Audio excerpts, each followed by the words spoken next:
All right. Ladies and gentlemen, welcome, welcome. My name is MFD. With me today, my beautiful, beautiful, sexy, not at all Asian co-caster Hogba. And producing for us is the very sexy Norse Craft. How you guys doing? Doing swell, and we've got an exciting matchup here for the second day of the round of 8, and it's going to be Ezad versus Frontline. Two guys, unironically, in the top 10. I know we make memes about that all the time, but in the top 10 for good reason. NA's best and uh, only remaining North American, I believe. Or no, we have Only Boss as well, right? Yep, we still have only boss until next Yeah, round. yeah. Me and boss have been laughing because he's preparing today and he really wants to beat Phoenix. Only boss, one of my best friends in the game. Uh, Phoenix, good player, very good player. So excited to see how that one will go. As for today, Hongpa, I know he's at quite well. He's the one that booted me out last round. So yeah, I got Yeah. easy for ease added. Yeah, that was a but the same with Frontline. He also kind of easy for Frontline his matchup. Alias. So both of the guys putting out very solid players. Like you and Aliog are both very solid players, but they they put their foot down, showed some dominance, and for good reason. That makes this one going to be very exciting. Today. I already put out the 3 tiers of top gameplay in this game, and I feel like both Ezad and Frontline are in tier 2, which is just before the unbeatables, the Thanoses of this game, and Julian K, Ketterboy and Phoenix, and Repnek actually should be in there as well. Another phenomenal player, but yeah, Frontline and Ezad just that tier below. Incredible players, both of them. So I'm excited. This is probably skill wise the most equal matchup we've had so far this tournament. Yeah, definitely. Both of these guys have also very wide civ pools. They Frontline in particular can pretty much play anything. I feel every time I've watched him, he's just pulling out different civs and making it look like he knows exactly what he's doing in each kind of situation. And both players' play style is going to be quite interesting. With Ezad, we've kind of got that melee comp kind of typical situation, and Frontline kind of traditional, but also likes to venture out. So we'll see. I pulled up some stats actually using the Free Food Party site, and they've played 19 games before between the two of them. Ezad has won 8, and Frontline has won 11, so very close between the two. We'll have to see between, I think it's rank literally 9-10. So yeah. I mean, you can pick them both up a bit because I'm ranked 7 right now, and I feel like they're better than me. Granted, I feel like there's only 5 players lower than me on the ladder that are actually better than me, but these guys are both definitely better than me. So these guys are, just phenomenal players, and I think we're gonna have a lot of fun this series. Big boy Hongpa. Yeah, always a pleasure co-casting with you. Oh, big raid from Dougie1245. Thank you very much. Thank you a lot. I'm also seeing some big names in the chat: Flow Matching, Lionheart, Killer Cats, Wisher Guts. Gonna be a fun one, guys. Gonna be a very fun one. Craft, you want to go to all non-ranked games, and then all regions. Yeah. So let's see what the players are saying right now. Okay, yeah, but there is a 3-minute delay, right? So let's see. At one time they did host the lobby. The lobby was hosted at 7:35, and there we go. We're already entering the game. Phenomenal. All right.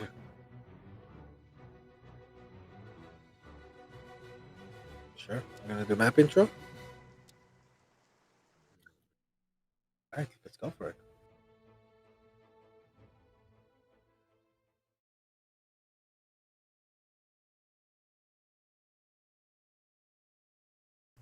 The Guiana highland is a highly contested region east of the Orinoco River, known for its tremendous biodiversity. Players will fight for control of a large valley, which is home to several Tupi and Carib settlements, while two trade routes lie on the outskirts of the map. Players will find an abundance of food in this region, but may need to extend out of their base to secure additional mines.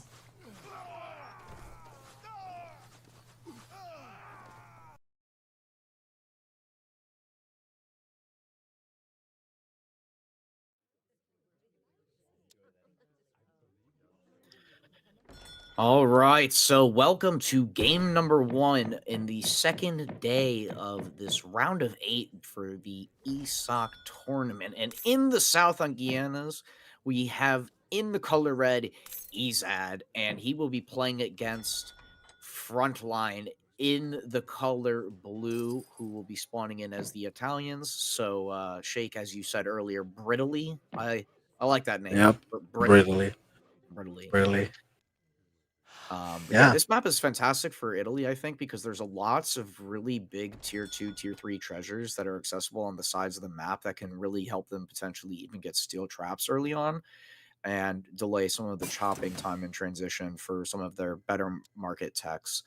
So already going to be finding a nice 80 food down there on the left-hand side. And it looks like on the other side of the map, Ezad went to the right, so no potential snipes. He's going to find himself 100 food here. Very nice. Yeah, very interesting matchup, especially on this map.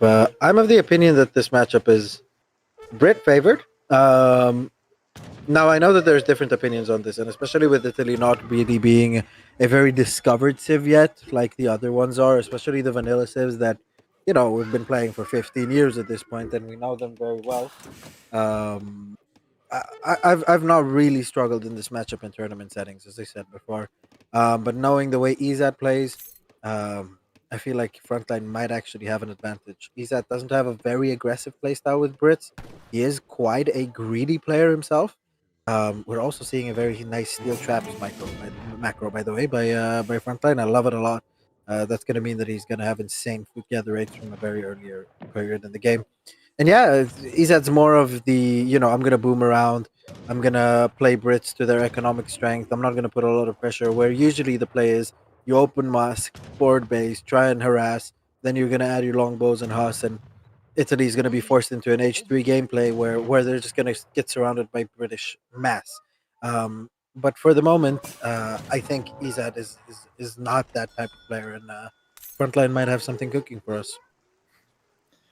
Yeah, absolutely. We see Frontline's deck there. Looks pretty typical. Couple of cards, Ursary, not something you typically see, but he does have that in H4.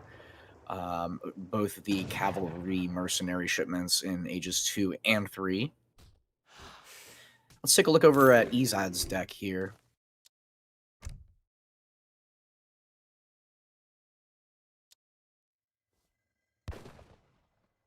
All right, so we do see pioneers, and as you know, Shake all too well, how effective his pioneers Please pull avoid can saying be. that word.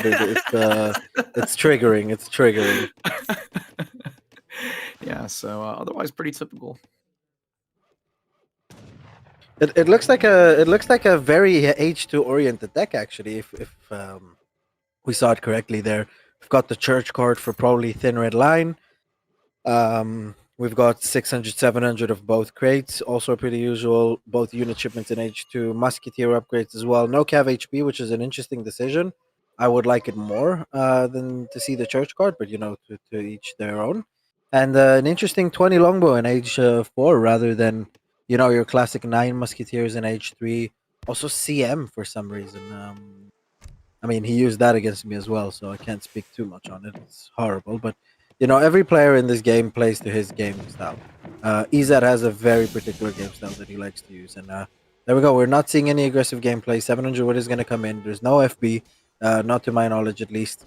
If we can hover around the map a little bit, yeah, nothing.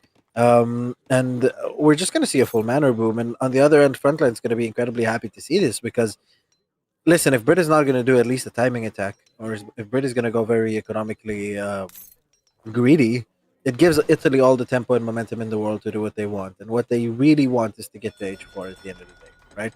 That's the whole essence of the Civ. We're seeing the government agent queued up. We're seeing an architect in queue as well, already building his second house, which is very, very nice. It's going to come in before the architect is going to come in. Tower is going to be placed in front of his base, and now only we see a barracks from Ezad after he greeted a little bit. So Frontline must be very happy to see this so far, and yeah, 600 would follow up coming in as well. Yeah, so we do see the barracks, and yeah, his line of sight is looking pretty decent so far on 70 manor pop at just now hitting 5 minutes. Queuing longbows first. Can we take a look at his villager text, see what he has so far, if he has steel traps or hunting dogs in? Okay, market just now coming up, it looks like. Okay. Yeah, late market, so he prioritized the manors over the market. Not a big fan of that move. You obviously want your market upgrades earlier, and ooh, that's a lot of villagers walking right there. Longbow start, okay, he's just gonna want to poke a bit. Longbow's not really gonna be very effective against villagers early on, against Italian villagers, that is, because of the great coast that they get in H1 to get an extra villager. And yeah, we're probably gonna see steel traps followed up at some point from Britain. We're already seeing a click up to the next stage. We're seeing a basilica being put down. So yeah, he's probably deciding to cancel that now that he's been able to spot that the explorer is there, sensing that units are coming. Frontline, one of his biggest strengths as a player is his game sense. His game sense is phenomenal because he plays random civ. He plays every game mode as well. He loves team games, and he is just an all-around AoE3 player, to the point where if there was a patch to come, hopefully in the future, or if the devs would give us the reign over the game, I think Frontline would be the top 3 of people that we would just trust with balance, because he's just so knowledgeable about everything, right?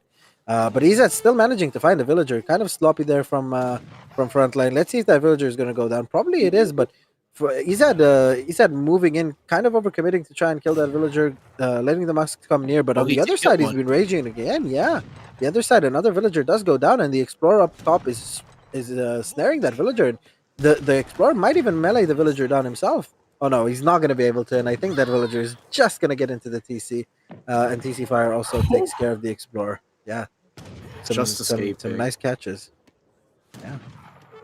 All right, we do see a reinforcing, looks like 9 or 10 musketeers, sending the advanced politicians card to get his age up musketeers in sooner, with a batch of musketeers coming out now. 18 with the outpost and town center raining fire is going to repel Ezad's push here. Yeah, and this is a very good position to be in if you're Frontline right now. You're going to ship your falconets. You're in a solid position mass-wise, but it is still very dangerous, right? Because if we switch over to the British perspective, Ezad has managed to get a lot of managers out right now. He's on 150 pop. He's on 36 villagers. Soon enough, we're going to see a second military building being placed down as well. And we're just going to see a swarm of units, right?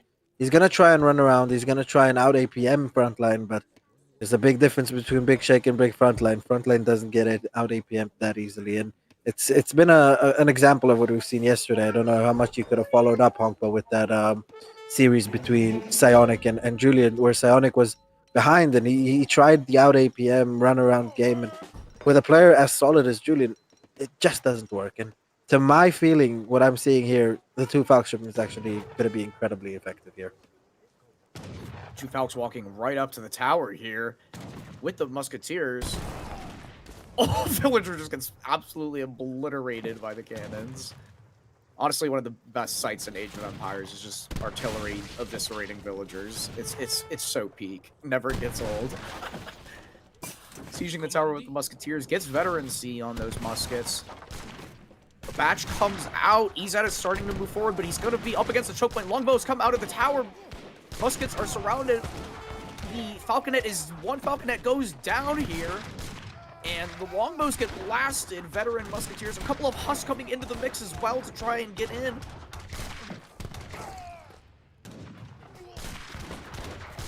This is a phenomenal fight for Frontline so far. Like the trades he's managed to get with the falconets, with a 1,000 resource unit, basically 2 unit shipment. He's gotten at least 2k res worth of units down with the firing, and And for Italy, at the end of the day, he's gonna stay in H3, yes, for a while, but the trades, at least economically, have been great for Italy this game so far. Yes, Ezad also will not be sad about it because he managed to repel Brit, but simultaneously, more musketeers are coming in. In behind this, he's training more musketeers as well, so not only shipping them, and he's going to be able to defend that left TC that is going up right there. And I think we're going to see a macro after this, probably the Lucian bankers for the 1200 wood, and we are going to be seeing a very big cavalry shipment afterwards. Yeah, that'll be very scary if the Broken Lance Company comes out. Repairing the tower is Ezad. Explorer for Frontline coming in to get the snare onto the Musketeers. Decent splits, a lot of low HP Musketeers there. Sending a couple of Musks back to siege the tower, and he's going to try and chase the tree line with the houses, blocking the Musketeers. Nice Huss raid on the side as well, but some veteran Musketeers coming to... Oh, he does lose a villager there. Double Racks pops out about 8 Musketeers there. Did you just see what? Did you just see what he did, Hongpo, with his musketeers? Frontline did. Did you see how he put them in spread mode to be able to then put them in regular stance again to pull trick the musketeers in the forward back to the back? Oh my god! What is this guy cooking, bro? Saves so many of them with the low HP musketeers there. The tower is likely to go down to these 3 musketeers. It does. Yeah, let's switch POV to Brit. Let's see what Brit is up to right now. Is he thinking of an Egypt? No, he's got 24 idle villagers right now. Okay, there we go. The idle villagers are finally being re-put to work, retasked to natural resources. And these trades right now, they're not as favorable for Italy, but Italy has an idea in mind, right? He knows why he's taking these runarounds fight right. Looks like 700 coin is coming in for Brit here. And yeah, with these veteran musketeers against these age 2 musks, definitely going to be taking favorable trades throughout. So let's see here. On 170 manor, so 49 villagers, 700 coin is coming in. He's going to try and get more Huss in with these muskets. Can we take a look at his deck and see if he has any cards in so far? No, not yet. Makes sense since 700 coin has just come in. It looks like he also went for 4 villagers here. So going a bit greedy in that regard, and then going to the coin. Yeah, going very greedy economically. Oh, that's a very interesting choice. So if we're switching over to Italy, we're going to see... Okay, so we're not seeing the Lucian financiers, but which one is that again? What card? It's the Genoese financiers. Okay, so it's 1,200 coin invested into the Lombards, and it's going to produce food and wood. So he's macroing with his villagers for coin. Ooh, but those falconets are in big dangers from these Azars right now. He needs to pull trick these falconets when they're made immediately towards his musketeers. Yeah, there we go. Oh my god, that was the last second that he managed to change that as well.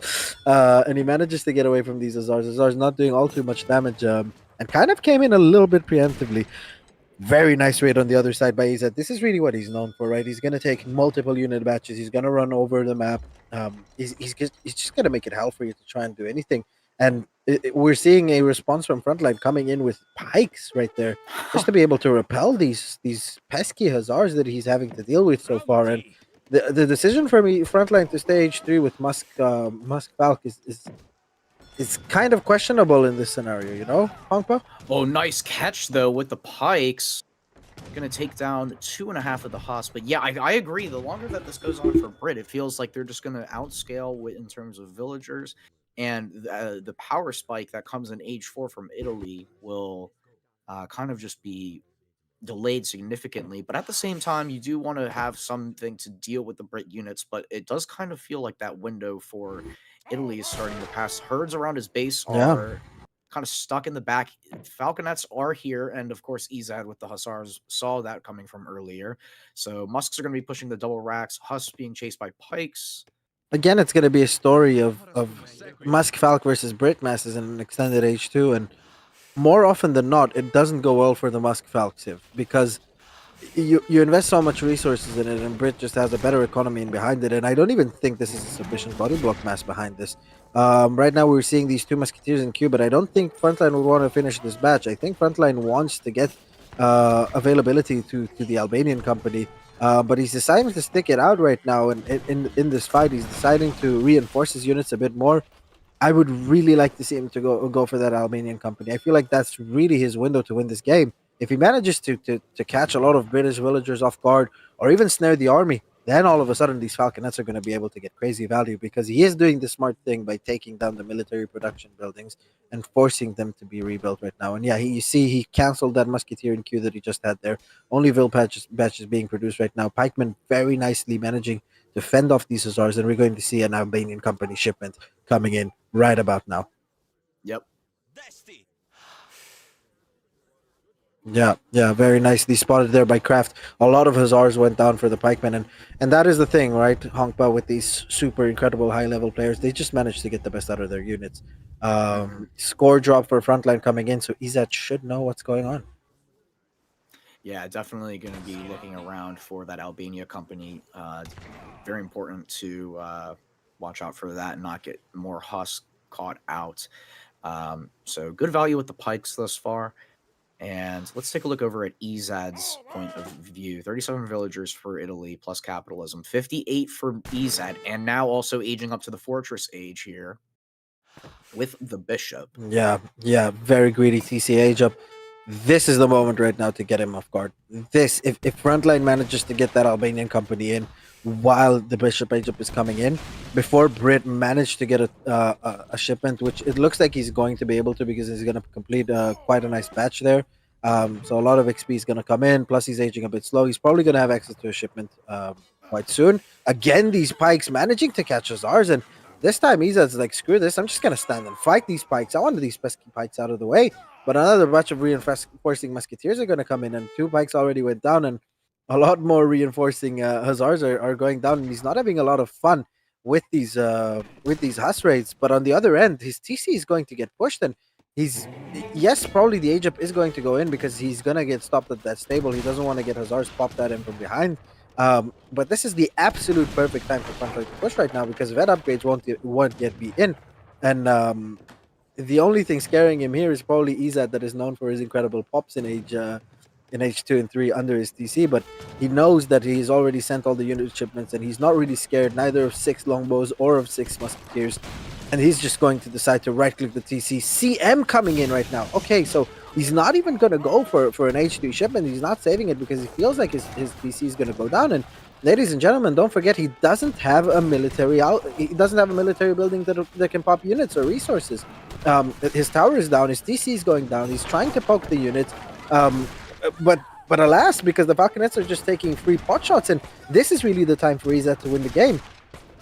Sorry for Ezad, for Frontline, exactly. The Albanian company doing loads of damage, killing a hell of a lot of villagers with the musketeers together, and these Falconets just feasting on all of that infantry. Big shots here from the Falconets, and not only that, the Stratiets and Bosniaks tanking a lot here from the musketeers, and muskets are just wailing behind, dealing damage. Ezad trying to use a couple of villagers to punch down the Falconets, but it's not going to be enough villagers there for the pull, and dwindling down his mass is, but Ezad calls GG. Yeah, very well timing there by Frontline, beautifully done with the Albanian company. And Ezad kind of needed pioneers there. Yeah, no, I mean, we mentioned it that the Albania company timing was going to be very critical to winning this game here, and it turns out that taking so much damage and having veteran musketeers attack from behind with the Falconets behind the tree line position is going to be a very effective trade there for Frontline, and he lost so many villagers that he just decided to tap out. Yeah, amazingly well played by both players, honestly. Very high level. And again, Hongpa, as I said before, what is really the strength? What is the defining characteristic when you look at a player like Frontline? It's his game sense. Going in at the right time, sending the right shipment, and just crushing the fights there. And yeah, exactly. Very well played. He knew what was going to come. And another thing, we love it when players do their homework. He knows what kind of player Ezad is. He knows that Ezad is going to try and run around. These pikes, as Kraft said, absolutely brick brain. Absolutely. They got so much damage, not only against these Azars, but just freeing up his economy to be able to gather. Mhm. It was just humongous for him and a very well thought out game. But now, Ezad will have the chance to counterpick him. So let's see if the players already decided on a game two matchup. And yes, it is already up, ladies and gentlemen.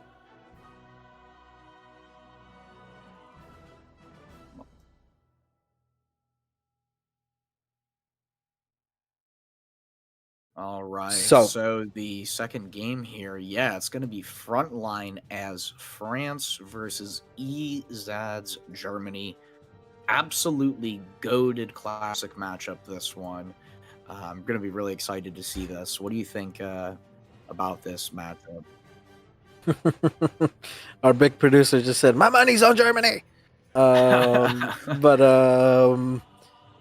it's really map dependent. Map two is, if I'm not mistaken, map two is going to be shit. What's the name of that map again? Alcaster. Saguenay. Saguenay. There we go. I am definitely putting my eggs all in the France basket. It's all in the France basket. There we go. Kraft is also changing his mind.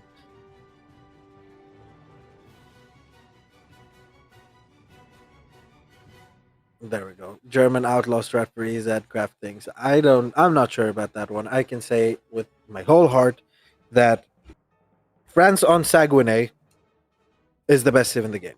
Okay? Especially on the summer variant. Because you have the sheep that is going to give you a guaranteed 12-10, especially if you find a big food treasure and a very nice 12-10 at that. You're going to be able to get Cree TP every single time. You're going to be able to pump out 2 TC worth of units in H2 as villagers, excuse me. France is just absolutely beautiful on that map. And that matchup already is a bit 50-50, 55-45, I think, Hongpa, for France, in my opinion. Um, it's map dependent, really. But on this scenario, I definitely say France is favored here. Yeah, definitely can very much so benefit from the early native TPs. But let's see what is going to happen here. Take us away, Shake, in this game. All right. So we're first gonna do the map introduction, and then we're gonna get right into this game, ladies and gentlemen. Is a highly contested region. Summer or winter, the legendary land of Saguenay offers diverse opportunities. Constructing defences on the islands in the sea and on the coast will help control the ocean. But do not ignore the land. Here, you'll find a trade route that can take variable positions, but will always cross the map through its centre, while the Cree settlements can form a strong economic option.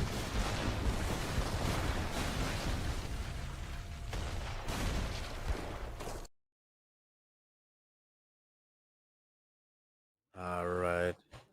Ladies and gentlemen, welcome to the quarterfinals of the ESOC Spring Championships. Where on the east side of the map in the color red, we have Ezad playing as his home country of Germany. Phenomenal Civ. 6-Ville to Ulan. Broken. On the west side of the map in the color blue, we have his opponent today. Big Frontline, number one in A, playing as the French. Now, Frontline will be a bit disappointed in the spawn of this map because he hasn't received his sheep. This is the winter variant, ladies and gentlemen. He still will have access to his to his Creed TP, but he's not going to be having access to sheep. So we do see a very big treasure if we can hover over that one again just to see if it's food. If it is food, there we go, 120 food. So that is going to be noteworthy. That is going to compensate for the lack of sheep. So it is still a phenomenal map for him. Take everything I said away. Alcaster, what are your thoughts on this matchup, Hampa? Yeah, definitely. I mean, with no church card, that definitely changes things. So I think it's a bit closer to 50-50, but with the latest Ulan nerfs, the damage is noticeable, and especially in the Hoss battles. We do see from Frontline in his deck here, mostly land. He does have a frigate in case you need one, but I will note on this version of the map that actually you could fight closer to the shore, I guess, but it you won't be able to build much on the ice, so frigate for that kind of support would not be as beneficial. But let's take a look at Ezad's deck here. All right, no deck yet, but he's about to get his first shipment. In a bit, Germany takes a while to get their first shipment. On the other end, Frontline is going to have 120 food. So let's check out Ezad's deck really quickly once he selects it. And then I want to go over to France. I want to see his timing. Okay, Frontline again. Another anti-water deck with the frigate and the two Vels. But for the rest, a very standard German deck. Very Ulan Skirm oriented. If we're switching over to France's perspective quickly, because I want to see when he's going to age. Look at this Hongpa. He is going to click up before 215. He is going to click up now at 213. Wow. Beautiful age up time for France. And again, this is really what makes France just incredibly strong on this map. He is going to try and get the German explorer to as low HP as possible, just to be able to harass him while he's trying to build the TP and hopefully even kill him before he manages to get the TP up. That would be the dream scenario for Frontline. Switching back over to Ezad here. Ezad is going to be aging up a little bit later than usual. He's probably going to get gang swap before he's going to click up to the next stage. But if you're Frontline, you're in dreamland right now. 17 age up for Germany, not a 16, not able to do that, not finding any big food treasures, even going for a scout treasure. This would be great, Hongpa, if you were Frontline and you would know this beforehand. Yeah, 303 age up right now because of that villager just now coming out versus the 213. So definitely stark difference there. Going for gang saw is Ezad, and it looks like he's going to be going down for the southern TP on that side of the map. But yeah, definitely so strong. And oh my goodness, going to be picking up another 100 food for France. That'll be great for his transition macro, no doubt. Getting hunting dogs right now. Look at this. Look at this Hongpa. He's going to reach age 2 at 340. 342, that is, maybe. It's the house down as well. So for CDB is going to be coming in at 346 is the time it is sent here. Let's take a look at his base. We do see the Kree TP coming down. Okay. Beautiful, beautiful. Frontline is gaming right now. Sub 4 minutes. And yeah, I do have to leave for 2 minutes, Hongpa, so I'm going to leave you, but I'll be right back. No worries. I'm the professional yapper here. All right, so Kree CDBs with steel traps coming in here. No military production buildings just yet. Germany has their TP down. All right, so let's see. Let's take a look back over at Ezad real quick. So looks like he has good enough macro for steel traps. 3 settler wagons are going to be card number 1. House coming down. Settler wagons picking up the wood crates. 2 settler wagons, that is. And going to try and get the native scout there with some TC fire, but he did use 3 settler wagons in there. Going to be putting down a starting barracks here and a Kree TP himself. So obviously, without having to scout, you can see on the UI that your opponent has the native TP, and on this map, you already know that means they're going to be going for Kree. So you can try and match that as well, and certainly a fantastic idea. Pike's going to be the start here. Let's take a look back over at Frontline's perspective. 16 villagers plus the 3 settler wagons, so more like 24 compared to 21 Kree CDBs and regular CDBs. And a stable coming down at 527 here. He also has put down a church, getting his placer mines down, and he's got a lot of food, so he's going to be able to get probably a full batch of Huss out. And native scout from Ezad does spot the stable going up, however, and 2 Mulans are coming in from the north side and going to be getting a decent amount of idle time. But however, these CDBs are so tough, they're just going to be able to repel the Ulans and go right back to work here. Shipping 700 a coin, and now on 24 CDBs, so more like 30 villagers in this case. Some pikes coming in to reinforce the Ulans, maybe go towards the TP line and try and siege that down. All right, so can you click on the native post, please? I just want to see if he has max CDBs. I think he does. Yeah, he just now getting the final CDB in here. So Pike's going straight to the TP line. 3 Huss batch. So not the full batch. I would have expected a full batch there considering his macro. But it looks like he didn't have enough coin there.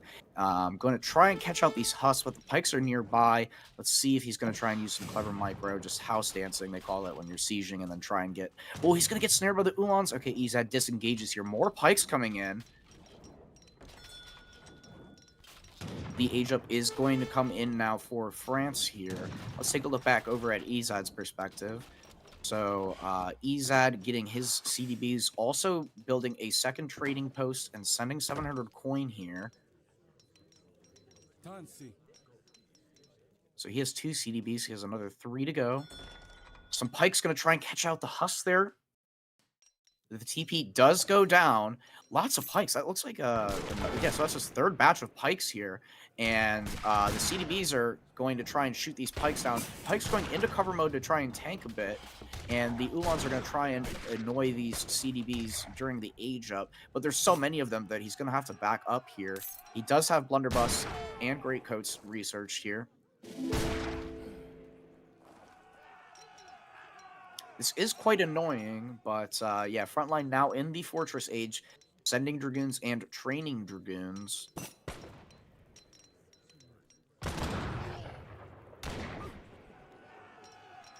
Three Huss return to base.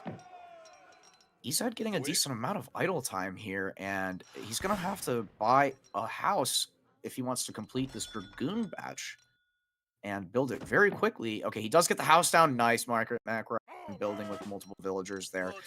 So he does have 10 Dragoons and 3 Huss, or he will, rather, when this shipment appears. So 28 CDBs. Take a look back over at Ezad. He is aging up to the Fortress Age. He does have a shipment in queue. Placer Mines is being researched. So he's got 28 villagers. Can we see how many CDBs he has real quick? While the Dragoons are coming in to try and get some of these Age 2 Ulans. So he does have 4. Okay.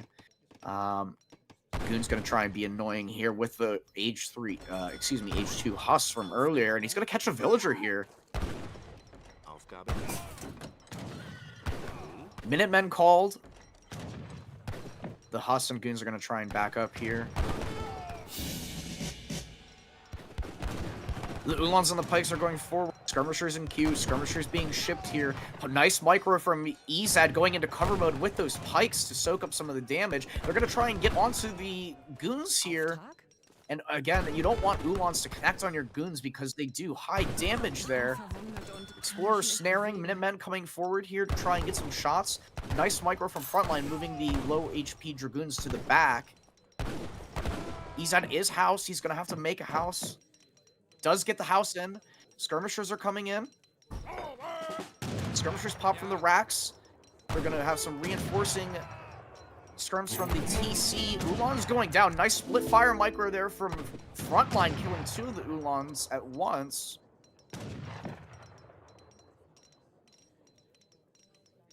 Nine Ulans being shipped here, so 13 skirmishers for Frontline. Ezad with some Age 2 Pikes. So 29 villagers plus the 4 CDBs. So more like 40 bills, or 37.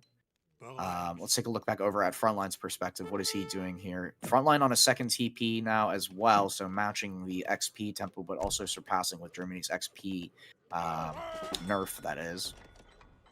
2 Falconets on the way. Shipped 1k wood as well.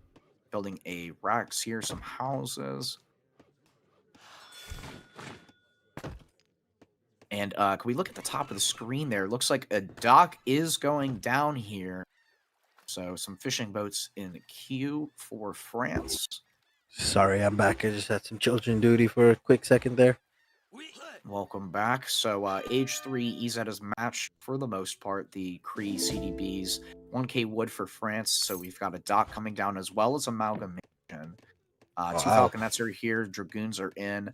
Pike, Ulan combination with some skirms for Ezad. Ezad matching with 1k wood here, it looks like. Yeah. Probably another TC coming down where that Explorer is. Yeah, canceling the Ulan shipment, going for the 1,000 wood. Probably going to see a TC being built right there. There we go. TC going to go up. He's had known for his greed, right? Hongpa, he is a very, very greedy player, and you never put it beside him to, to just go for every economic advantage he can. Getting a couple of war wagons out, two TCs, pre CDB, a dock going up as Oh well for yeah. Ezad. Yeah, so he's going to counterplay it. So, interestingly enough, I don't know if he knows it or if Frontline knows it. Do they know that they're on the water? Either one of them? No, right? Probably not. But let's see the line of sight from Frontline. Has he scouted Oh that side of the no, they fish? don't know yet. No, no. But So if his scout would have gone past the fish, he would have at least known that something's fishing, right? But he didn't even pass right there. So interesting that he trained that one canoe, maybe to protect the CDBs on top of the map. Yeah, yeah. very interesting. Ooh, Oh, Falconet's nice coming in. volley. TC gonna Yeah. try and go up. 4 seconds left. It's gonna take some damage from the Falconets. The goons try and kill the Explorer, but the TC goes up, loses the Dragoon there. But 2 Falcons are here now. Yeah. It's very unfortunate for Ezad because the Falcons managed to get a shot on the TC as well before the TC was built. So 1,000 HP or 2,000 HP already immediately went down. But this mass from France looks very scary. You know, he's got almost an equal amount of skirmishers. He's got a lot of dragoons in there. He's got the Falconets, obviously, that is going to help him against the infantry. Um, it's looking quite dicey, and maybe Ezad went a little bit too greedy here. And look at his positioning amongst the trees there with the Falconets. Skirm's kind of on the road to pick off any units coming forward, and Goon's just sitting on a nice pocket there to help with a potential drag box if needed. More war wagons coming out. 9 Ulans being shipped. Minutemen being sent from this TC. He's posturing with his units now. Minutemen do pop. 9 Ulan shipment. Gonna need to try and come from this TC. Frontline is committing towards that town center. Falconet has half HP here from the Minutemen. Yeah, he's not noticed it. He's not taking down the TC right now, and the TC is going to stay up, and it's going to allow him to like. Oh, just a last second shot. Oh my god! Otherwise, these 9 Ulans could have come in. Skirmishers trying to pick up the Dragoons. The war wagons are poking down onto the Falconets. The Falconets are down. And now the 9 Ulan reinforcements coming in. French Explorer tanking. Lots of the skirms for France went down. Lots of war wagons here. Goons are in a nice position to ward off the Dragoons. And looks like decent, equally skirmisher masses here from Ezad and Frontline. Hard to tell who really is ahead now. Scores for Frontline are in favor. He did get the earlier economic advantage. Yeah. But Ezad loses the TC there without getting much out of it at all. So definitely, I would not definitely getting put much value Frontline there. ahead. The Falconets more- managed to get a couple of shots on the skirmisher, so he's up in skirm pop. We're seeing 40 vills plus 8 because of the settler wagons, right, for Germany, so 49 villager economy right now. If we're switching over to France's perspective, France is on a full CDB economy, right, except for the fishing boats, and he's on 49 villagers right now. He's close to, he's close to like, if we got 8 fishing boats, 41 CDB, you add 20% to that, that's another 8. Plus 8. He's at around 60 villager eco right now. Sending refrigeration. It looks Oh. like no. Canceling that for 1K coin here. Making some halbs. My brother Hongpa, I am so sorry for interrupting you, but look at this beauty. Not only are we seeing a frigate, right? We're seeing 5 halbs, which I always preach against Germany. If you have a small melee composition, if it's 5 to 10 halbs or whatever it may be, you are in such a prime position to stop these Ulans from doing any damage, really, because you have a unit that can soak up the damage, and the Dragoons become so much more effective from the back of it. Absolute beautiful place for Frontline. Skirmisher engagement here. Some Ulans trying to raid, but that frigate is going to ward off the raid. We do see an arsenal. No text research yet from Frontline, but looking to be getting some text here. 1K coin on the ground here. Some curs in production as well. Yeah. We're also going to see a full batch of cuirassiers, probably. We do have 11 war wagons here, so that's pretty dangerous to face, especially for these cuirassiers. And Kafkaras going to come in very nice. I'm feeling like we're going to see a follow-up of 3 CDB, and maybe even another batch. Maybe he's going to decide to push with 13. Cuirassiers. 13 Cuirassiers is going to be absolutely deadly. Yeah, he's going to go for another batch before he's going to ship the 8th. And on the north side of the map, we are seeing a frigate right now engaging with the dock. What's the response going to be like from Ezad? We're also seeing Huron fishing coming in from Frontline, really trying to profit from that fish economy. Now these fish are almost as good as CDBs on the water, especially if he's got only one upgrade. Let's check out the gather rates of the fish quickly before there is any big fight coming up. Gilnitz is yet to come in, but 0.77 food, so that's around about a Vil on berries. So not CDB quality yet because of the Gilnitz not being in yet. And yeah, we're seeing the canoes already doing a lot of damage. The frigate managing to take down the dock, and it looks like Frontline has managed to secure water simultaneously as well. Yeah, it looks like 8 Ulans coming in here. Team Senegalese riflemen coming in for Frontline, so 15% combat for the skirmishers. Ezad moving some villagers and settler wagons onto that mine there, getting cavalry caracol. He did research cavalry kuras.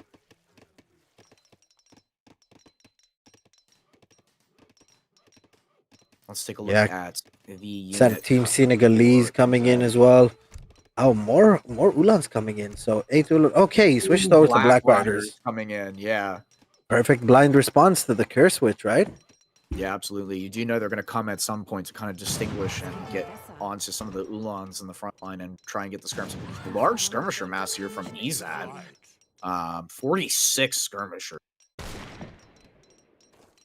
Some CDBs in line of sight of that outpost there. Yeah. Did Ezad manage to get some... Oh, no, never mind. The frigate is still up there. Okay, I was going to say. Yeah.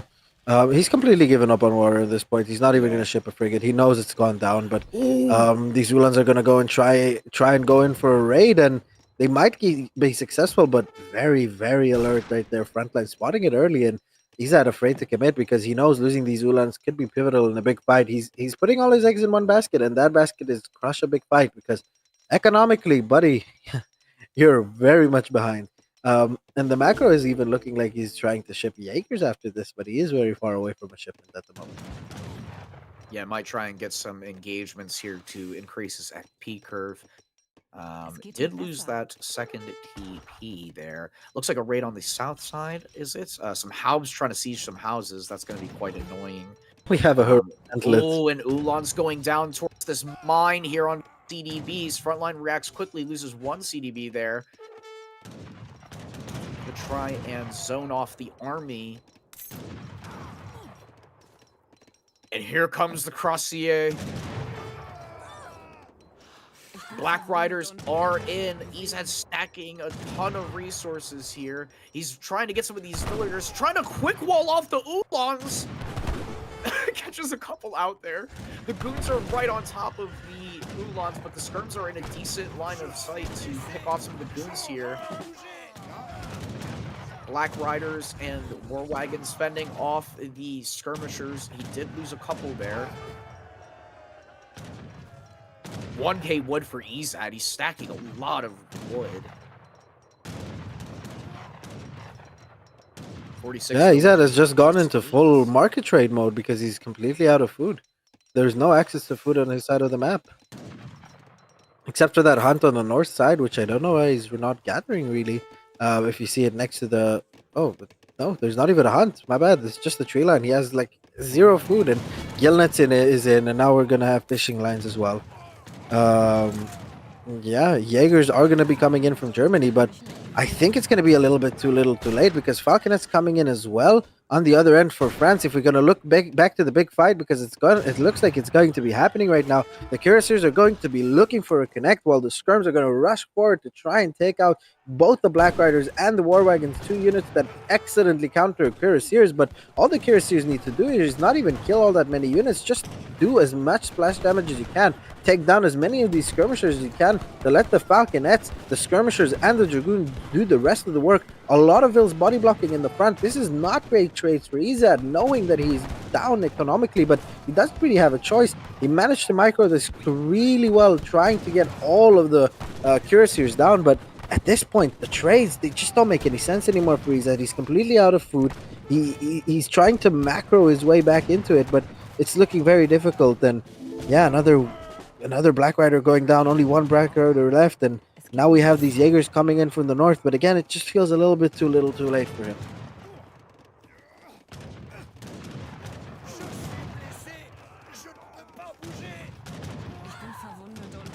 Yeah, could have been Pandora's. Craft is saying, but I don't know how effective Pandora's would have been here. Both of these skirmisher units are not really going to get the maximum value out of them. Priest going in. Oh my god, he managed to kill the Priest. Oh, no way. That is painful. Priest and Spy meta is AoE 3 peak. You can't fight me about it. It is what it is. 5k score difference at the moment. Another tower going up in the north here for France. And these German villagers are even trying to look where they can gather more res, but there's not really anything. And all of a sudden, we see a big remass of cuirassiers again. 10 cuirassiers are going to try and push into it. And there's not that many war wagons left anymore. And there's a very healthy mass of skirmishers to even be able to one-shot these war wagons. And the war wagons are all going to go down. And he even decides to commit with the cuirassiers. 3 more Falconets are going to come in. 1 cuirassier even on the north side, taking out the villagers, and the Falconets are going to unleash hell on these Jaegers right there. And ladies and gentlemen, Frontline manages to clutch the second game after that absolutely beautiful volley, and we have a 2-0 series lead. What a game. What a game. What a game there. That Falconet volley from the 3 shots was just brutal onto the Jaegers. He might have 40% range resistance. Resist this, casual! Obliterated. Beautiful. Resist this.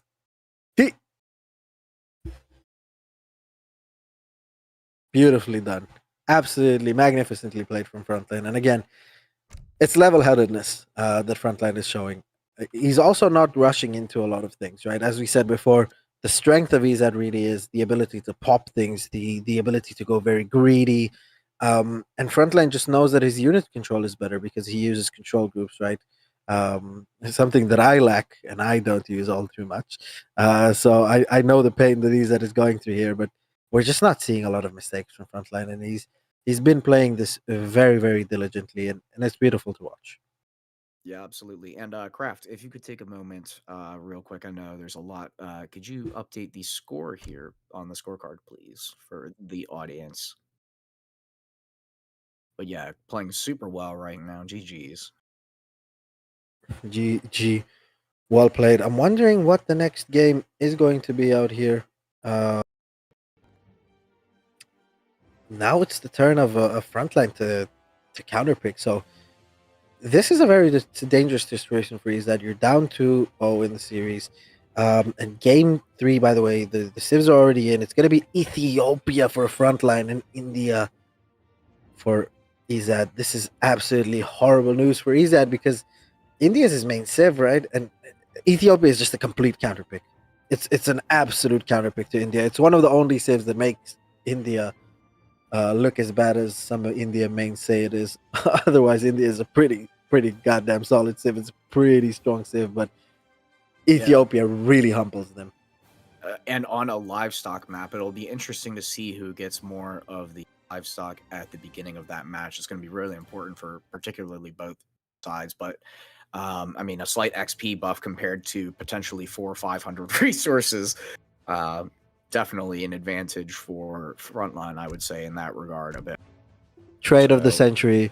You get 3% more HP. I get 3,500 free resources. Yeah, that's not bad. Not bad. Yeah.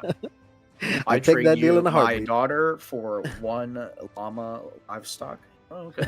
Yeah, put it that way. That's not. This is gonna be a hydrogen bomb versus cuffing baby. This is gonna be beautiful. Yeah, next map is going to be very, very advantageous for both Civs when you're looking at it at face value, but knowing the matchup, you know, it's kind of you don't want to see an African Civ on a livestock map, do you, Hulk? No, you never do. And I mean, of one of the Civs you wouldn't want to see on a livestock map, India is one of them. But yeah, definitely don't want to see Ethiopia. Robot asking, Mahangpa, are you drinking whiskey? No, I am hydrating with some solid H2O. No, it's the meta build these days. Hydrogen. It is the meta build. You know what I'm saying? Yes. Electrolyte maxing. Yeah. All right. All right, we're gonna Let's take get you guys into the into map. intro. Yeah. Summer or winter?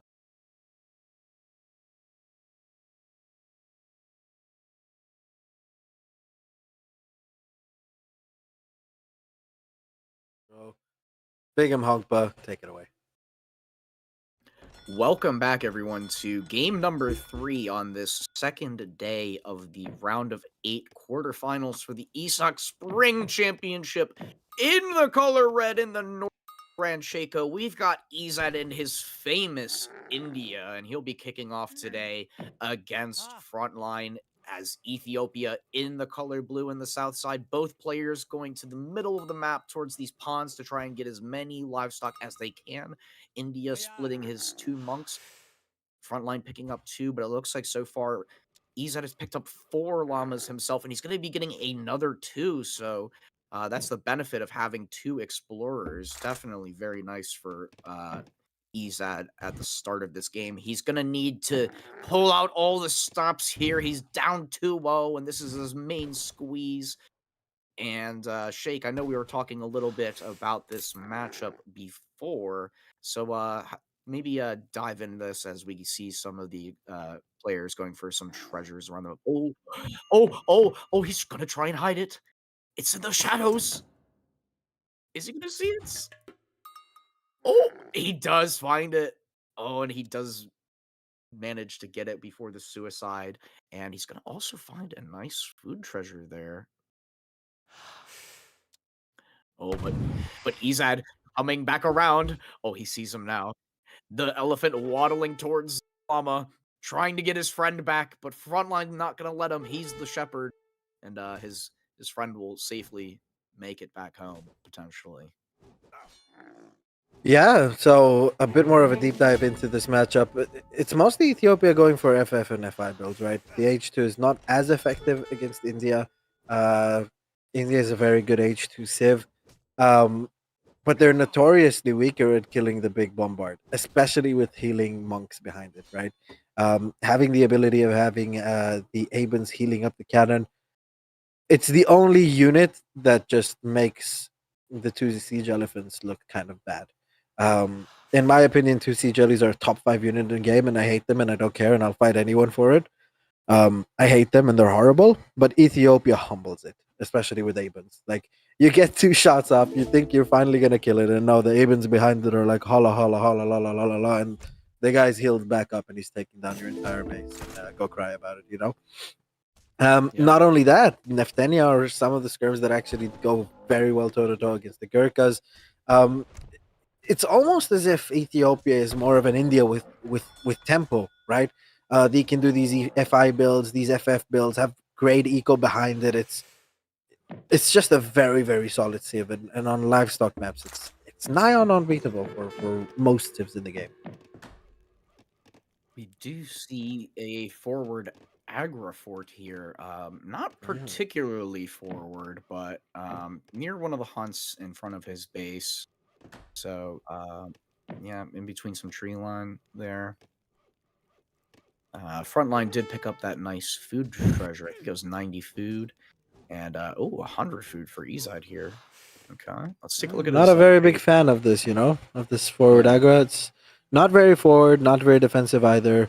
It's gonna take you a Yeah. 1.5 million years to walk to the Ethiopian base. If we're switching over to Ethiopia's perspective, at 340 right now, Ethiopia is aging up at the same time, so any real pressure from Sepoys is not gonna be there before. Probably the 2 palace wagon is gonna go up, or if he doesn't have the palace wagon, okay, maybe he can manually go for it.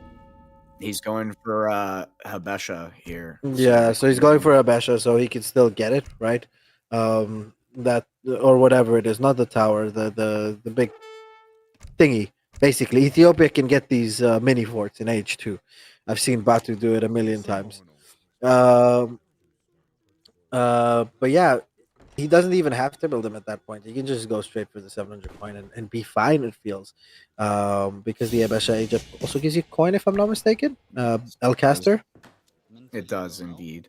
There So we go. 300 coin there with the mountain monastery, and We're going for wood first. Interesting. Potential Interesting. treasure snipe here. Do note that the Ethiopian Explorer does half damage to other Or explorers. Soars. Oh, okay. 4 Sowers first. Yeah, Alright. sending in the magicians.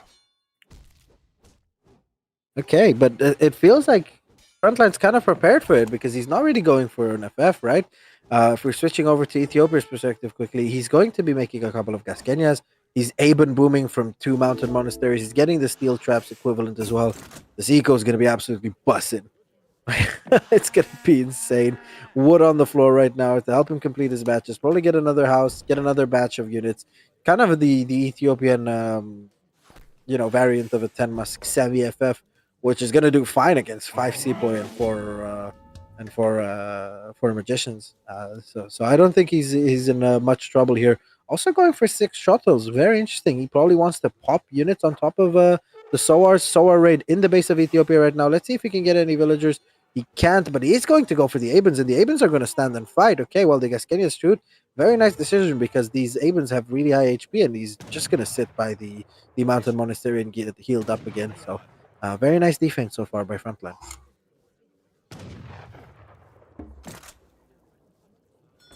Yeah, only a batch of 2 there. But yeah, Soar's not particularly great at raiding and the Aben's high HP and the healing from the mountain monastery. And of course, they can just heal each other when they're getting attacked, which is always super frustrating to deal with. So Shottle's popping here. And, he's going to be going for a treasure here. Is Ezad. Does Frontline see that? No, it doesn't look like it. Some Gurkha coming out now. It's feeling like Ezad is kind of overcommitting his H2 stay. There's not really a big push coming in from India. He's massing a couple of Gurkhas from the back here, and it's looking like these shuttles are going to have to get a lot of value to really, validate shipping them, and these Gasquenias driving to the left side of the map as well. It feels a bit weird. It feels like he's surpassing the aggro, but he's ripe for a counter push here, and I don't really know what the play is for Frontline, what the mentality thinking, what his way of thinking, is here, because he's got a couple of Gasquenias to fend off the push from these Sowars, about 10 Gasquenias, and the Cannoneers are going to come in from behind, more shuttles. So it's actually looking, Hongpa, like he's going to go for a timing attack on H2. But if we're looking at the top left side of the map right there, shuttles are not going to get caught out, okay? Gasquenia, let's see how many Gasquenia are left from these initial 7 Gasquenia. If we go down a little bit more south, Craft, just a little bit more south to see these Gasquenias. There we go. Okay, so all of them actually made it out alive. So just a little bit of a runaround game from Ezad, from Frontline, not something too special. Shuttle's actually collapsing on the Gurkhas, managing to take a couple of down, but again, not really a decent trade for him because he lost 4 shuttles in that exchange, and all he really got was some damage on the market and 2 Gurkhas. So I'd be happy with those trades if I'm Ezad, and especially seeing as the score is tightening up, and India being a bit of an underscoring civ in early H2, and Ethiopia being a very overscoring civ in early H2. It bodes well for Ezad moment, for this moment at least. Yeah, so the timing is here. The Cannoneers have popped out, and looks like he's going to be marching forward here, but I don't know if this is going to be enough to fight underneath an aggro fort like this. So moving forward, decent amount of sepoys. Lost a few of the Gurkha from that shuttle exchange earlier. And he's going to be plopping a fort right on top of the Agra. So, the balls on Ethiopian this versus guy. Agra fort, and it's actually quite smart because you have to either commit to killing the explorer or sending some units to siege, and in the meantime, you could get shot. So, yeah. Yeah, but this is beautiful right now because the fort is definitely going to go up, and it's going to be a fight of my fort versus your fort. The 3 Delhis are going to come in, but there's sufficient anti-cav. The Abens are here to heal the army as well at the same time. Frontline, what are you cooking? Again, this is the second time I'm saying this series, and this is looking absolutely beautiful. Cannoneers going back and forth, but now the Sowars want to connect very smartly. Okay, the Baghdadi Azabs are going to come in. Sowars are going to smash in together with the Delhi and the Explorers, but the shuttle are going into the front line.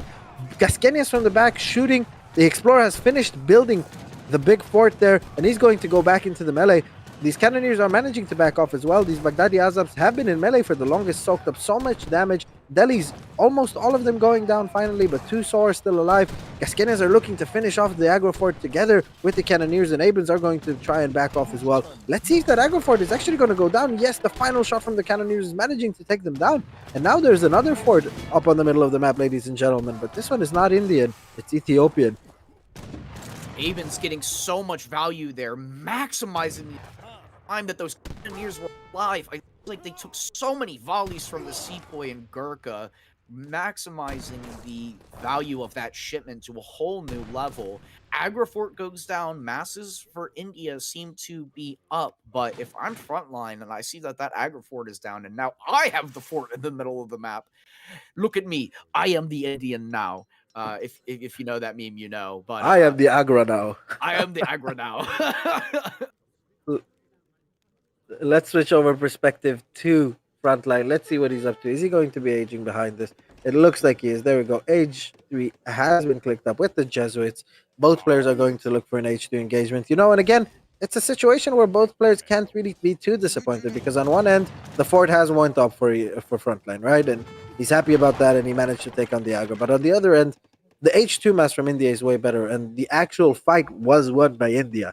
So yeah, neither player can be too disappointed about the outcome of this, while both of them have the luxury of going up to H3 at the moment. yeah. So Charminar Gate coming in, double raxing Sepoys right now. So yeah, I mean, as you mentioned, not Mahal Ezad up in score now, and then of course the Mahal, yes, the juicy elephant will come out. Jew elephant? Oh, 120 coin here for Ezad. Yeah. Very nice treasure is going to help him with the veterancy upgrades that he needs right now.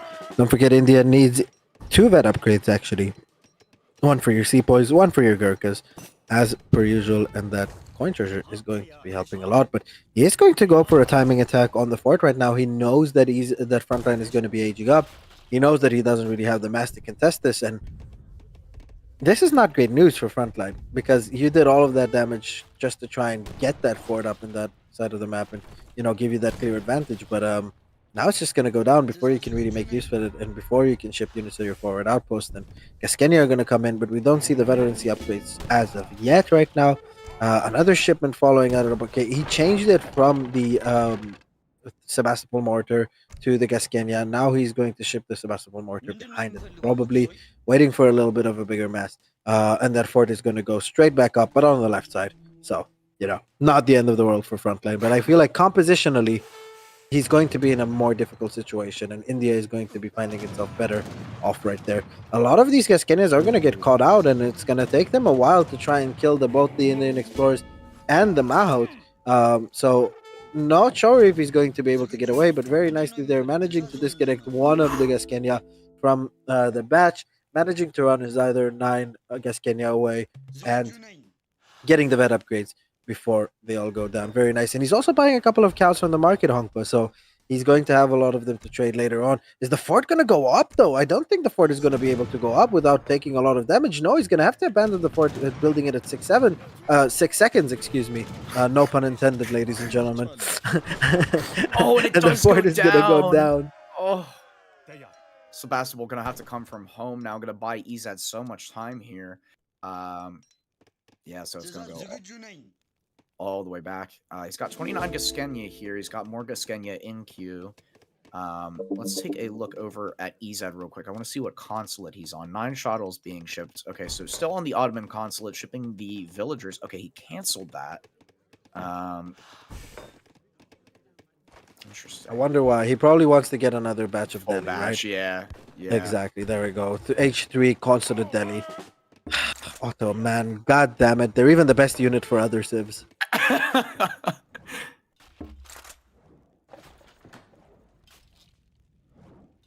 Yeah, so this nice. native can give you a coin over time, the longer the game goes on. But we do see the big boy mortar. That's going to give Ezad some nice. Trying to raid with some of the Gasquenia. Now, their great rating is their 4.5 movement speed and just ability to shoot really fast, get in and out. But he's going to get caught potentially. Some of the shuttles now, 12 shuttles coming in for Frontline with another batch on the way. Romeliot's trying to snare, looking around for those reading Gaskenya. Again, 34 though. villagers for Frontline. Yeah, go ahead. Versus 46 for India, and we do see the siege elephants coming in. Again, compositionally, I just feel like India is ahead here. It doesn't feel like India is in a pole position, in a disadvantageous position. Sorry, militarily. He couldn't build that TC on the left side. Ezad couldn't, but that's not really a big issue for him. He can just run back and try and build it again. But these shuttles are just gonna pester these explorers. Not gonna let them finish that TC. He's gonna take it down, and he's gonna force the entire Indian mass to go there. And now it's really gonna be Frontline to try and do the runaround because he feels like he's just a bit behind, right? He feels like something has to happen. He has to get a couple of good raids in for him to get back into this game.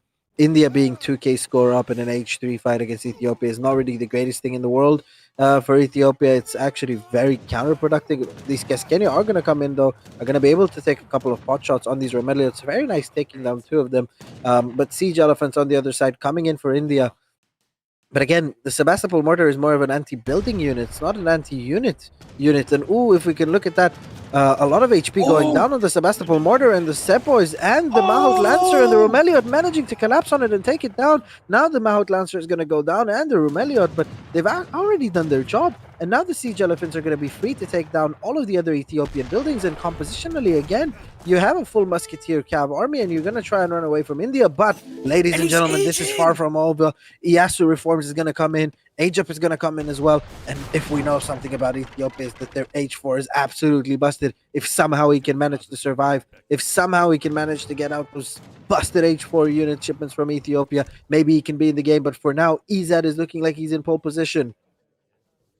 Oh yeah, he's only Aging got up two with the Berber allies. And okay. He only got Okay, 15 so, Berbers there for yeah, there we 1,000 go. infantry. 15 Berbers, 2 Sebastopol mortars. He still has a very, very strong shipments. Not forgetting, ladies and gentlemen, these Berbers are guard upgraded. This is a 15 guard unit shipment. But again, it's going to cost him 1,000 influence, which he doesn't have in bank right now. So it's going to have to be 2 Sebastopol mortars.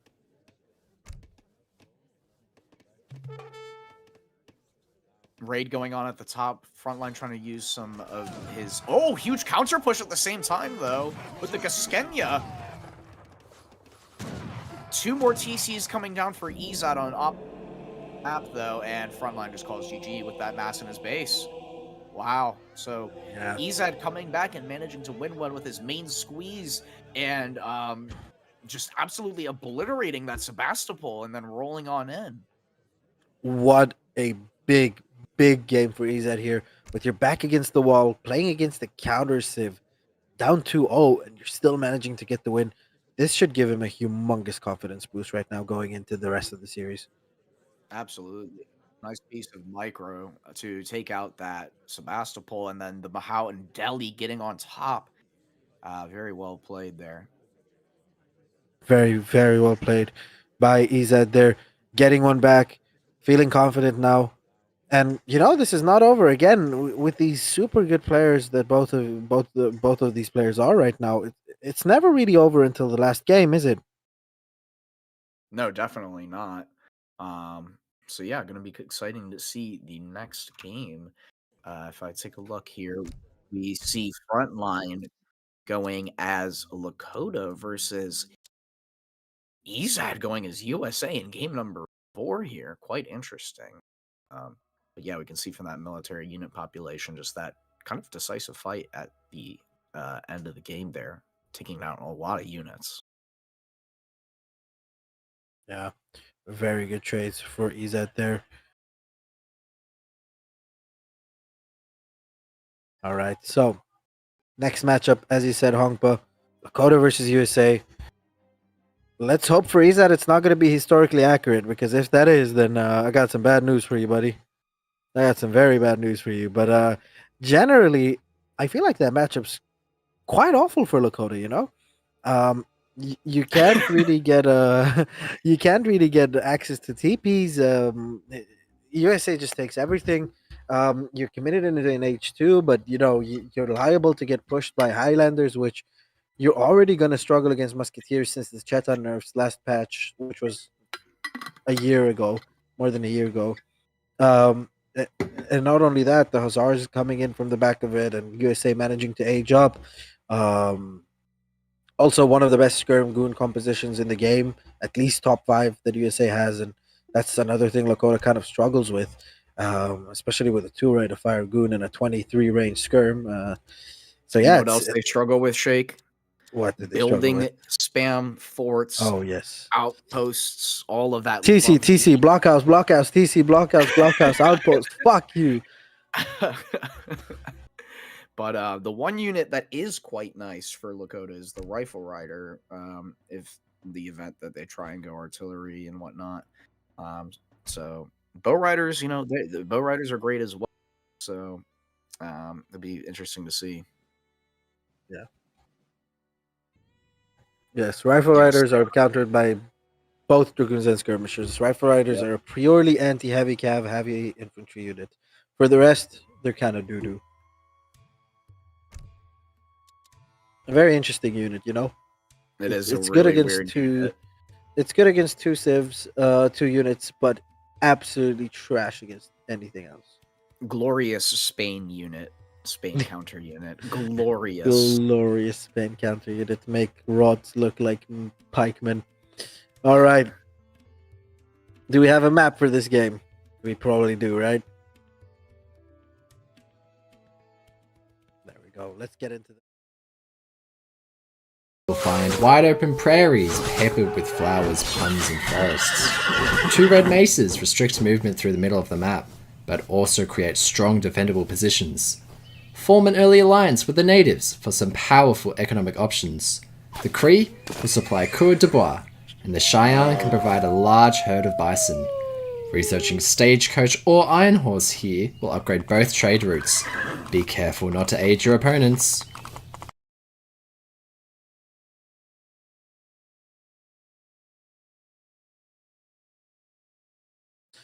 Ladies and gentlemen, welcome to the round of 8, the quarterfinals of the ESOC Spring Championships, hosted by yours truly, ESOC. On the south side of the map, Dakota, in the color red, we have the United States of America, played by Ezad, and his opponent today on the north side of the map, in the color blue, number 1 in A, Big Frontline, playing as the Lakota. Interesting matchup. Kind of USA favorite, I would say, but then again, Frontline, incredible player, knows his maps, knows his civs, knows what to do, always knows what to do. So this should be very interesting. Instant hunting dogs, instant TP coming out, not even sweating it, not chopping for it, just straight going for it, picking up an 85 food treasure as well on the way. Already a great start for him. USA, on the other hand, just managing to put down that TP. But sadly for him, he's going to go to the north side, and the north side looks like it's going to be quite barren of good treasures. We're seeing the sheep, the bandit rifleman, only one good 80 coin treasure, which is also not the greatest, and 85 food. And Ezad must be kicking himself because this is not the greatest spawn. Yes, there's 100 food up north, but not the greatest side of treasures. Whereas on the other side, we've already seen 85 food coming in, and now 90 food coming in for Lakota. And this is going to be wonderful for him because he's going to be able to age up with what, 11 villagers right here, which is going to give him such an advantage. Probably going to ship the 3 vills, and he's going to ship 14 vill. Like, he's going to have a 14 vill age up at a very competitive time without chopping or anything. So very nice start for Lakota so far. Yeah, I think he did actually have to chop 10, and then you sell the food for the coin, and that's what he was doing there for that TP to get the perfect zero wood. And he's even going to find on east side of the map this 8. He's going to get so much food for this treasure. Could potentially go for a 13 villager age up, which would be fantastic.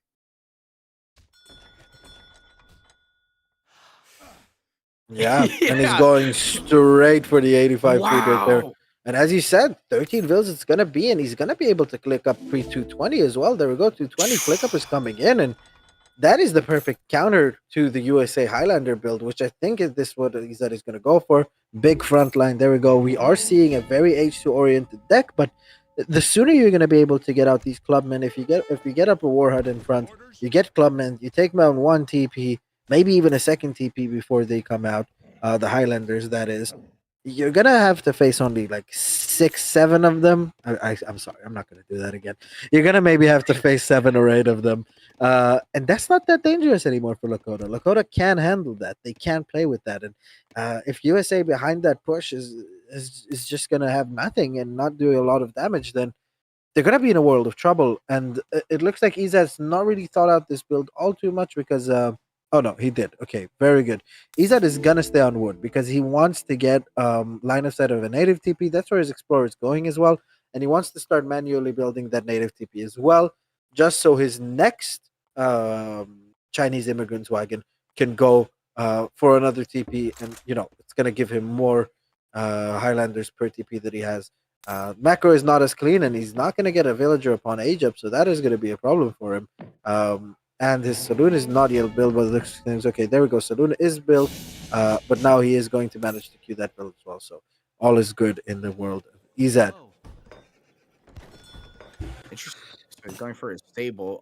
Yeah, typically with advanced saloons, wouldn't you want the saloon there for the extra Highlander? I mean, I know people do like to add in later, but I thought that was like later with the build. But No. So the build is definitely Chinese immigrants, advanced saloons, saloon built, then stable building because you want to add a hus with the Highlanders.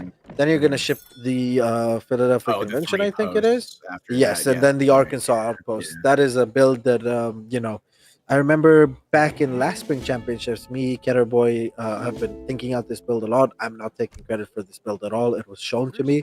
But we were trying to look how to perfect it, and like if Ketterboy says it is, then it's probably true. The 3 Arkansas posts are really, really good in this scenario, and we're looking at Frontline here, and Frontline's not looking like he's going to do any H2 gameplay. If we switch over to his perspective, we're seeing a couple of corrals and marketplaces coming up, and we're going to see more of a semi-FF. And oh my god, he's going to go for the ace build. Wait! Guys, this guys. is genius! This Listen is to me. Brilliant! Listen to me. Last year's spring championship, Frontline versus A's. A's did the exact same build against Frontline, and he managed to win with it. Genius! This is going to be amazing. 200% damage, and so for those who don't know, the native scouts counter mercenaries, and he's gonna be able to build so many of them. This is wow. Okay, here he goes. He's shipping the card to increase the native combat scout and build limit. Oh boy. Oh boy, indeed. He's gonna be able to get 10 Highlanders by the looks of things, but you know what? The bigger you are, the harder you fall, big boy. The moment you're gonna see like 20 scouts around you with a 20x multiplier against these Highlanders, and especially if the Explorer is not gonna be anywhere near it, you're gonna be able to surround and kill all of these Highlanders and take all of the advantage out of it. But we are seeing a 700 point 700 coming point in. instead. Is this gonna be the biggest fake out? It looks like a bait. This could be a big debate forcing Frontline to send a native scout no. card. Oh, and guys, it's a bait. Many. Is this the biggest debate of all time? We do see some bow riders coming out with native scouts. Oh my. He's building so many. Look how much wood he's spending. Each of these guys is like 90 wood. That's 90 wood a scout. He just spent 450 plus another 360 wood. Oh no. My eyes. Oh my eyes. At least we can map hack the entire map. It's okay, boys. We can be everywhere at the same time on the map and just see everything. I saw the card and just... Oh, the biggest debate of all time. Rest in peace. That's the brilliance, and then the counter brilliance saw the card, and then he's like, nope, I'm not gonna fall for this. I know what could happen, and look how many scouts there are up there. Oh, that's so much wasted wood now. He's gonna send 4 axes. Wow. I think Frontline is realizing it right now because he's like, guys, 7 minutes of the game, no units, yeah. Where's the army? And he's making a hell of a lot of bow riders right now, shipping axe riders as well. But it's kind of a position where the guy that always knows what to do kind of doesn't know what to do at this point, right? Meeting house coming out, or capital wagon, sorry. He's gonna place it forward, the state capital. Very nice. Now he can see the scouts sieging the TP as well. So he knows what's going on. Minutemen are gonna come out as well. If he's that smart as well, he's gonna try and get the church units before he ages up to the next stage. He is gonna get the button that is going to get him a faster age up, so he's almost gonna be up by now. There we go. Probably gonna go for the 2 Russian blockhouses. First, the Russian American company. Oh, this is so sad. I just wanted to see Highlanders get wrecked, man. Yeah, the Russian American company coming out, and he has extra XP crates from the state capital free technology there. We do have the skirmishers as well on the back of this, reinforcing those Minutemen. Yeah, so yeah, I'm gonna get another shipment soon after this. 2 of the TPs do go down. That's a decent amount of bow riders, and to be honest, bow riders are pretty much never bad. Just so good, very good, very Yeah, but a very very well nice timing coming in right now by Ezad. The skirmishers are not really out. The Russian American blockhouses didn't go out. Okay, he had to switch the shipment when it was almost in already. A lot of villagers are gonna get caught out by these bow riders and these axe riders. So that's already 3 villagers going down. The scouts doing a very nice job of body blocking, but now all of the church stuff is gonna go out. There we go. Those are the 5 carbine cavalry that don't really have a counter here. Yes, bow riders, good units, but they don't have 2.5 ROF and extra range. Skirmishers in the back doing a lot of damage as well. Now more church skirmishers are going to come out. Ezad just has enough anti-cav here, but the scouts are managing to commit on the unit. Scouts actually have very nice statistics now with the Lakota Axe Riders mixed in and the Explorer. They're going to be able to take a very nice trade here. Take out all the Minutemen and all the skirmishers, but the Dragoons are just a little bit too much. A lot of them in the back of the base right now, just walking around quicker than the scouts, quicker than the bow riders. Now that the Explorer is down, and the scouts are not really going to be able to do a lot of damage to them. And again, this 2 rate of fire on this Dragoon is just a little bit too much. Skirm shipment's going to come in. Very nice split fires by Ezad as well.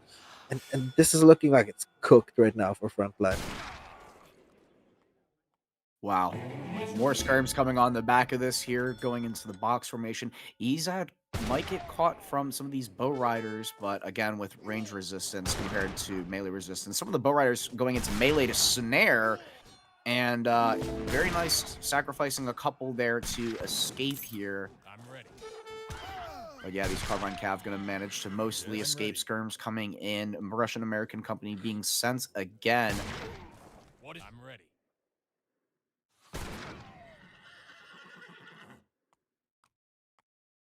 Yeah, that's a great point, Kraft. Production, for all those who couldn't hear, he was saying now he could still go for the Highlanders here now that a lot of those scouts are down, because that was a significant amount of wood invested there. But sadly he just doesn't have the TPs for it anymore, right? If you're seeing the USA deck at the moment, a Highlander shipment is not going to give him 10. It's only going to give him 8, which is not as great. And at this point, you would probably rather just have the 7 skirmishers with extra range in H3, right? Even though Frontline's eco is not looking very bad. Creasy to be coming in from Greed Zad at this point. And we are seeing an age up for Lakota, so he's definitely not out of it. 28 villagers as well out on the floor. It's not that over at the moment, ladies and gents. It's still a game, but a lot of these villagers having to migrate north, and now it's looking kind of dangerous if these bow riders can't stand their own against these skirmishers. Can we take a look at his deck real quick? I want to see if he has the... Yeah, so he did send Great Hunter. Very nice. Yeah, Great Hunter is in. 28 villagers for Lakota. Now 27. Don't say it. If he's gonna kill another one, he's gonna go for 7 villagers, you know.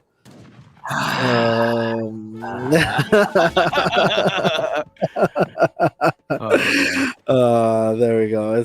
It's a painful one, but I had to do it. My autism wouldn't let me not say it. I'm sad. Yes. All right, so trying to run these bow riders around.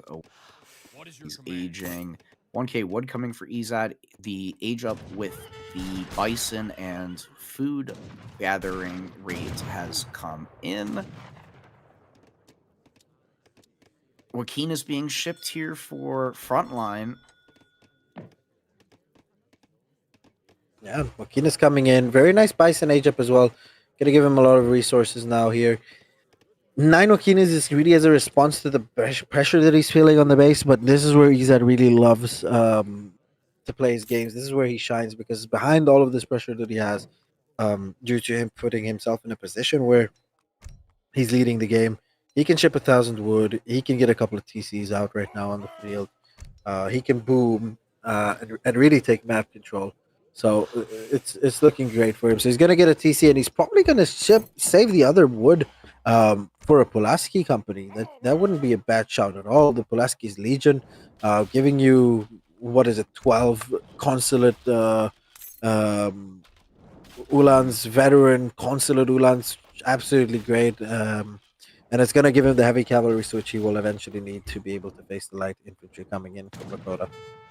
Yeah, I really like when players opt to save that wood from the 1k wood to go the cav switch, because it's just so powerful and can really catch people off guard, especially if you're near the blockhouses. Could be used for a good pop or something of that nature. So double block housing, skirmishers here, healthy dragoon mass, and look at the position of these blockhouses. Very kind of just behind the trees near the gold mine. Going to be difficult to siege that, get around. Chat is saying that these are actually Gardulans, which makes more sense because they hit hard. They're not Gardulans. They're not Gardulans. They're veteran Satan, Kaylee, shut up. 100%. Shut up and never speak again. The GK Shaman has spoken. Listen and learn. Yes. Very low GK Shaman. Yeah, they're not Gardulans. Ugh, nerd. Yes. Our GK Shaman is better than your. So yeah, there we go. A lot of roaming around on the map right now from Ezad, just trying to contain Frontline as much as he can. Pulaski's Legion is going to come in. We are seeing Cree native taken from Frontline though. So at the moment we're seeing a 35 villager economy. Very nice scouting right there by the bow rider. Gonna find all these villagers on the mine. Gonna bring his buddies over to try and get a raid. He thinks, okay, I'm back in the game, but the score's only dropped because the Pulaski's Legion is not in yet. We're gonna see a 2k score jump the moment these Pulaski Legion guys hit the floor. There we go, almost 2,000 score coming in. But again, there's a very sizable amount of bow riders on the field, and it's not looking that horrible still for Lakota. Cree tanning is coming in though, so another economic boost. Steel traps and Greed Zed is at it again.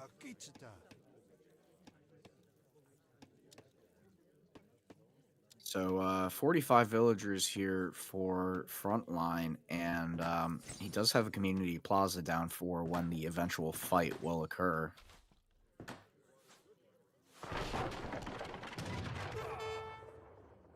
Yes, but guys, let me just say one thing. No, chat, Simlo, they're you're literally saying vet Ulans plus 10% yes, combat but stats. consulate delis also give you Romeliots in H2, yeah. but they're not going to be guard Romeliots in H2. Like, it's just the name of the the basic name of the unit. Don't come on, GK Shaman, activate, boys. As you were saying, Punk. Yeah, so it's going to be starting to siege this town center here. Skirms are going to try and come forward. Close. The scores are quite close, I have to say, and Lakota definitely underscores here.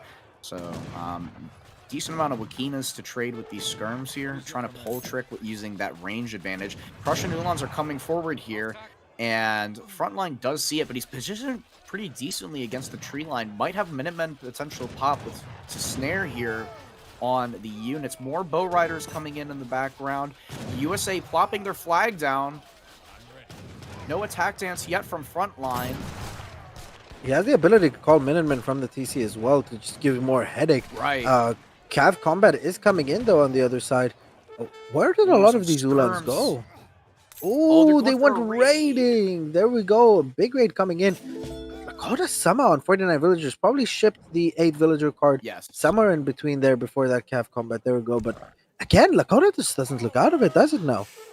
No, I'd feel pretty good if I'm Lakota. I mean, knowing that you underscore, you're about to get So, the Chapka Ulans or excuse me, the Prussian Ulans are trying to move forward here onto these skirms. Ezad tanking with some of his dragoons. Their Minutemen called from the TC. Bow Riders with Cav Combat. A couple of them getting picked off there. Ulans split and spreading, going for a raid in the back. Bow Riders there to catch them out. TC manages to stay up so far. Lots of Bow Riders going down, trying to path through the trees. And 23 range skirmishers, or 22, excuse me, getting a lot of value there. And the massive Guianas has really dropped. And look at the massive skirmishers from Ezad. It was quite significant at this The point. massive Guianas has dropped, but the score's not dropping for Frontline. He's actually getting closer and closer. We are seeing the upgrade for the Carabine Cav coming in. There we go. Buffalo Soldiers, so his stats are just going to be a bit better.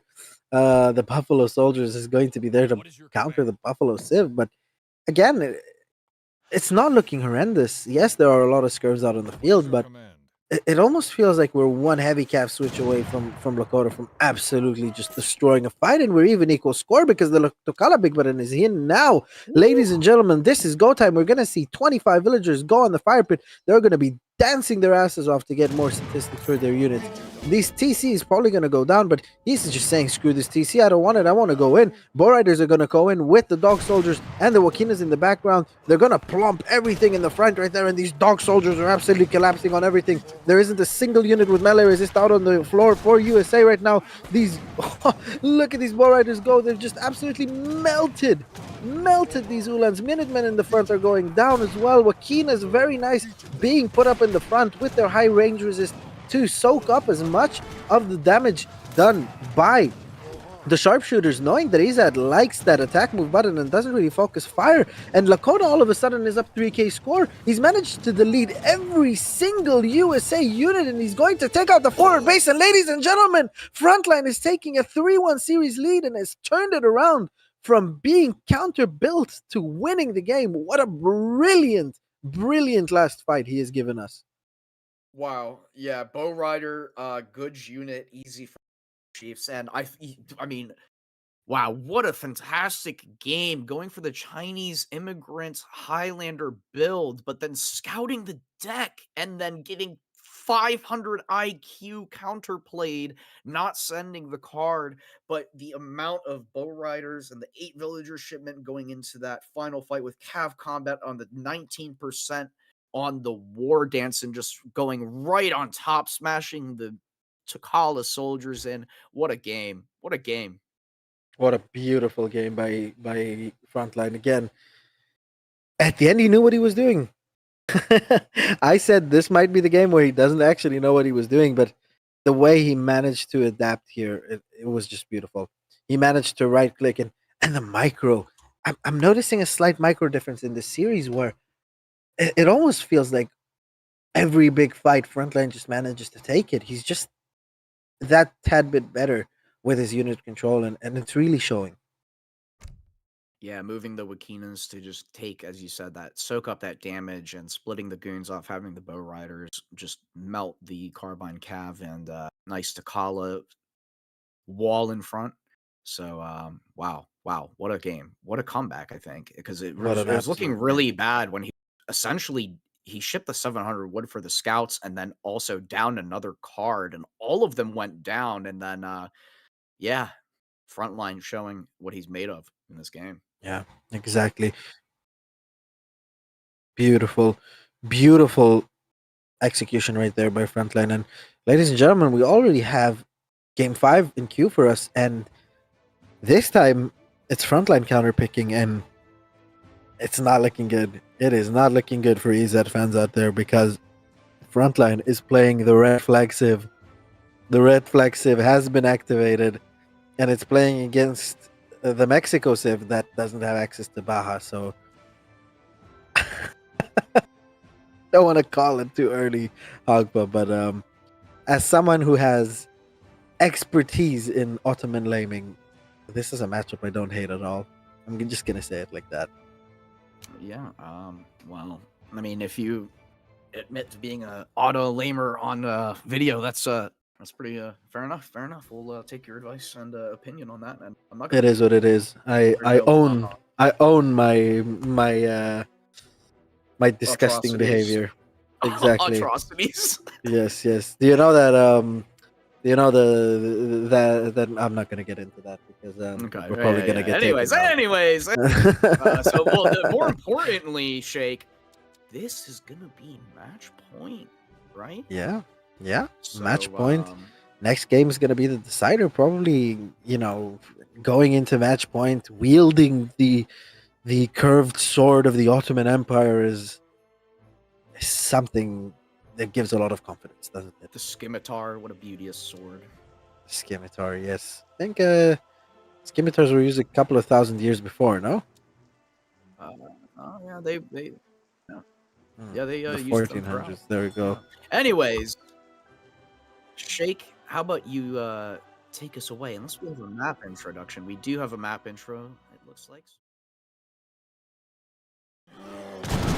The Sudd is one of the world's largest freshwater wetlands, a vast area of floating vegetation, home to hippos and crocodiles. Players spawn on their own island on either side of the swamp, near a trade route that bisects the wetlands. Sudanese tribes inhabit the edges of the marshes. Try to secure control over the central island to gain an edge over your opponent.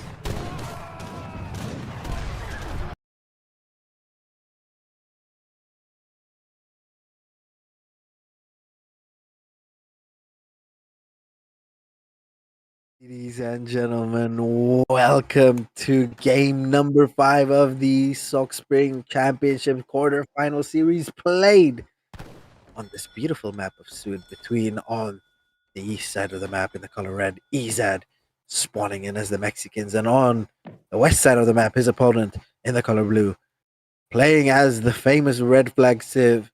Bottom 5 Civ in the game for any newcomers, Ottomans.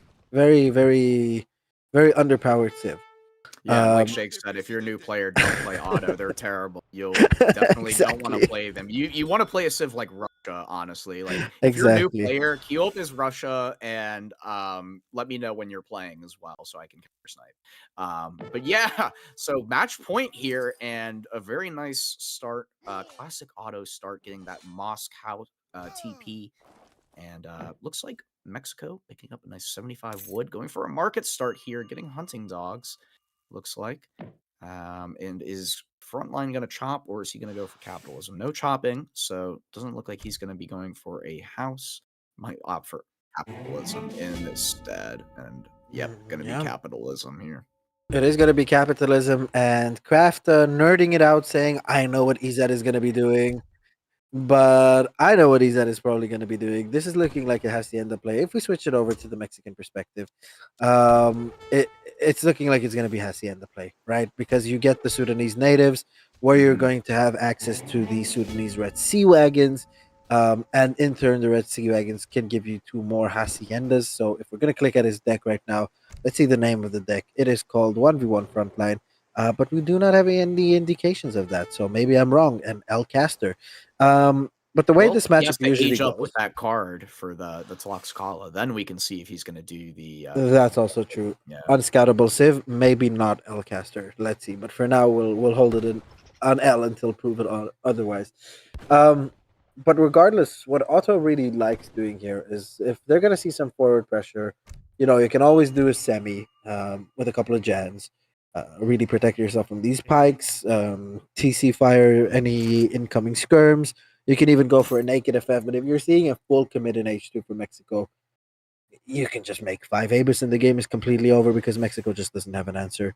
You can always try and pull trick your army. Your Abus comes back with a larger portion of Janissaries, a Minutemen pop, a 3 Delhi pop, a 5 Jan pop. All these pops are going to be absolutely deadly for you as Mexico, and Otto just completely likes it. And we're seeing a very, very, very nice variation here by Frontline. We're seeing cap into 3 villagers. I love it a lot. It's the opposite of cap 3 villas. He just wants to age up quicker. Scouted that there were no wood treasures early on that he could take to build an extra house, so he just decided to go for capitalism early. He really is going on the tempo and momentum, but this is an indication that we're definitely going to see H2 gameplay. So I'm assuming we're going to see some Jan Abus. He could even stay H2 if he wants to, but at the end of the day, it's a very, very tough matchup for Mexico, and he's going to try and have to overwhelm. But again, Ankpa, as you mentioned before, he is someone, Ezad is at least, that enjoys his melee compositions, and Mexico have enough melee units to make that happen. Just sadly, they die to Avis. Yeah, we'll have to see. He does have a very H2 orientated deck. The Navajo. God, that card pisses me off to no end. But anyways, it could potentially be a good card here.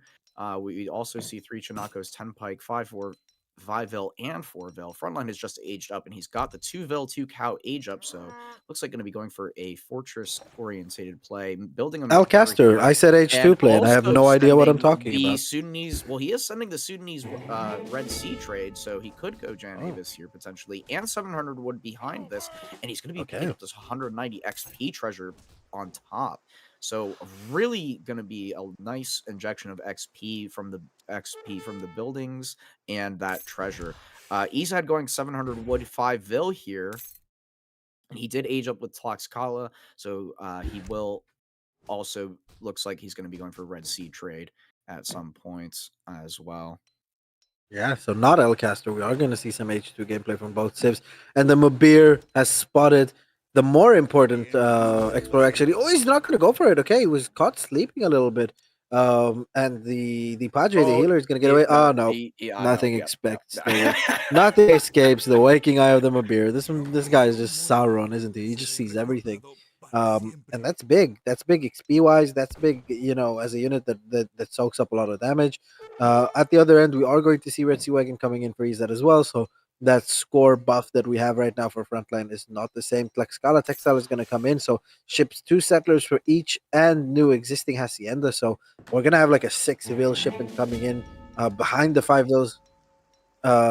Sorry? 8 villagers. Okay. So we're going to have 8 villagers coming in plus 5 villagers. So that's going to be a 13 vil boost, which is going to be really nice for Mexico. But, last time I checked, if you don't have pioneers, Jans kill vils. Yeah. So making salteadors here. Let's take a look back over at Frontline while the okay, so we do see Jan Abis coming out here from the Ottoman player with 5 vils, so 24 villagers here essentially for Otto with capitalism, sending 5 Jans, and looks like he's gonna have a pretty nice timing here of Jan Abis. yeah, definitely. He's gonna timing the forward base, which is absolutely the thing he has to do. Listen, if Mexico is gonna commit to an H2, they don't really have the units to hold you in an early timing. And if they're gonna commit to an H2 and they're not gonna be aggressive, then you might as well take their forward base, right? Hacienda at the end of the day is like what, a 600 wood building. It represents a lot of score if we can just hover over the hacienda to see what the cost of it is. There we go. Yeah. It's a 600 wood building. It represents a lot of score, and score, as we know, is a determining factor in this game because it can give you a mental boost to know if you're behind or ahead.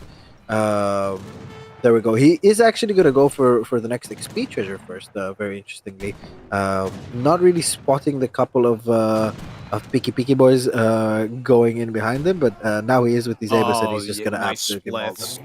Yeah, Nice he splits didn't split. Don't give him that credit. It's just attack move and Abus. Exactly. Let's not credit Still a him where good it's split. not due. Still a good split. Hey, I see 2 units die. I see 2 units die. But, Yeah, some that is true. Salteadors picking up some of the Jans here, but Abus are good unit. Good Yep. unit. The Abus are on it. The Salteadors have a little bit more range, so they can, in theory, shoot and go back. But, they have the same range. Okay, so the Salteadors do have a little bit more speed at 4.25. 5 but still, it's not Chinacos going here. to take a lot. 5 Chinako are going to come in. This is going to be a very big engagement, but again, very nicely by Frontline. Manages to spot it, and even Pultrick is explored back and not losing him. Again, high-level gameplay. Just so beautiful to watch. Coin coming in on the other end for Otto as well, so the Abus production is going to be kept up. That low HP villager is still not out of harm's way, and it's going to go down to the Abus gun. Very nice pickup for the Abus right there. 25 vils for Frontline. Frontline also not being a noob, not forgetting his Mosque tech. Very, very nicely. More Jan's going to come in. More Abus are going to come in, and it's piling on kind of on Mexico. Yes, Mexico is ahead in score, but they're only ahead in score because of the amount of haciendas that he has out of the field, right? That is an inflation of 1,400 resources. Okay, Chinako are going to try and make a connect, not working. Abus are going to go back. Very nice awareness there, and he's going to pick up another bill with the Abus guns. Almost. 3 Chinakos coming out from the town center here. Salteador's popping from the barracks. Nice drag box to flip the Jans. Jans go into melee mode. Nice going back into range as soon as the disconnect occurred. More Jans coming in, more Avis reinforcing. The Chinakos are split. Decent fire from the Salteadors onto the Janissaries, but again, it looks like there's just so much villagers being pulled here. 6 vills, 7 vills, 8 vills on the front line actually there. 10! Oh, 10 vills. My man sits 6, 7, and frontline in the same sentence. Oh my god, you chud. You absolute chud. Did But not mean to. More villagers tanking here. And Salteador's Jans are going to siege down the barracks. Chinakos are coming. 3 delis. Minutemen timing. Minutemen coming out from the town center. Drag box again. Deli going onto the Salteador's Jans going into melee. Villagers trying to bash down some Deli. 10 pikes being shipped. The Chinakos go down. Villagers are going down. There's a decent amount of Jan Abus left over here. And it's just such beautiful micro from frontline, you know, Hogba. Again, showing the different stances on the unit, how he was able to put the Jans in spread mode and then tight them again, pack them again to pull trick them back, to be able to melee down the Chinakos that were trying to go on the Abus, and a very lively Abus mess still managing to just take down everything. And now these Salteadors are just completely isolated. We don't even need the 3 deli anymore to kill them because they're also low HP, and there's enough Abus out on the floor to deal with the anti-infantry, or the light infantry, excuse me, accordingly. 10 pikes coming in, 2 more Chinakos as well, trying to get a flank. But it's just a bit too little too late, and you can't really afford to vill put anymore because you've lost so many villagers, and you're down to 33 vills, which means you're economically not that far ahead of Otto that is on 28 vills and a trickle of coin, mind you. So ecos are quite close, and as well now with all this pressure putting in by frontline. Yeah, a lot of idle time, but with all this pressure coming in from frontline, it kind of forces Ezad to stay in H2, but I don't think he wants to stay there very long because he has enough wood to macro to go Central America. It's just the decision of if he's going to cancel this Chinako and age up to the next stage, because he's going to have to, because Otto is going to be up in a very short while. So if you're checking out Otto's perspective, it looks like he's going to be clicking up very soon. Yep, coin on the ground here. Some Chinakos trying to raid, but not really going to find too much. Maybe a stray villager, but Jan's back to protect, and look at that gate. That is so cheeky. Right in front of the tree line to escape the villagers on side to side. Really nice play there. I'm going to try and raid with some Salteadors and Insurgents, but Age Up is coming in, and he's going to be aging up fast. He does have a shipment ready to go. Yeah, he does have a shipment ready to go, aging up fast, getting an imam, even getting gang saw to get a better gather rates on the wood. 30 villagers right now. It's looking great for frontline. He's up in score while the 2 haciendas are still out on the floor. Chinako raid is gonna come in on the villagers though, so it's gonna cause him a little bit of idle time while his army is out dealing with the Salteadors on the north side of the map.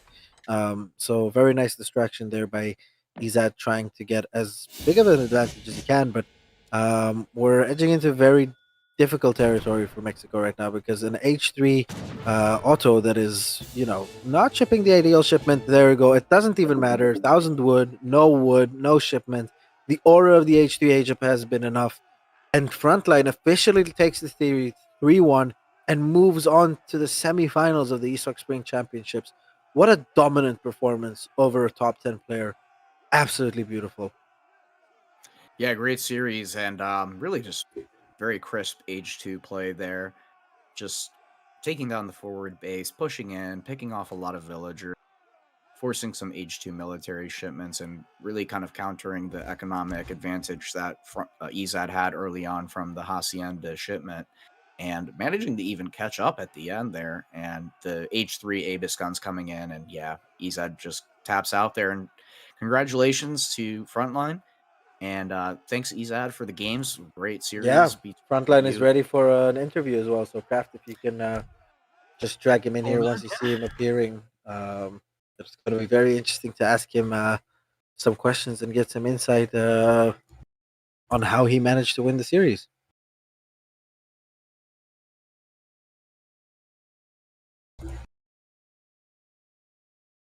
I think you hopefully do. Oh, invite to voice. I should be. Uh-huh.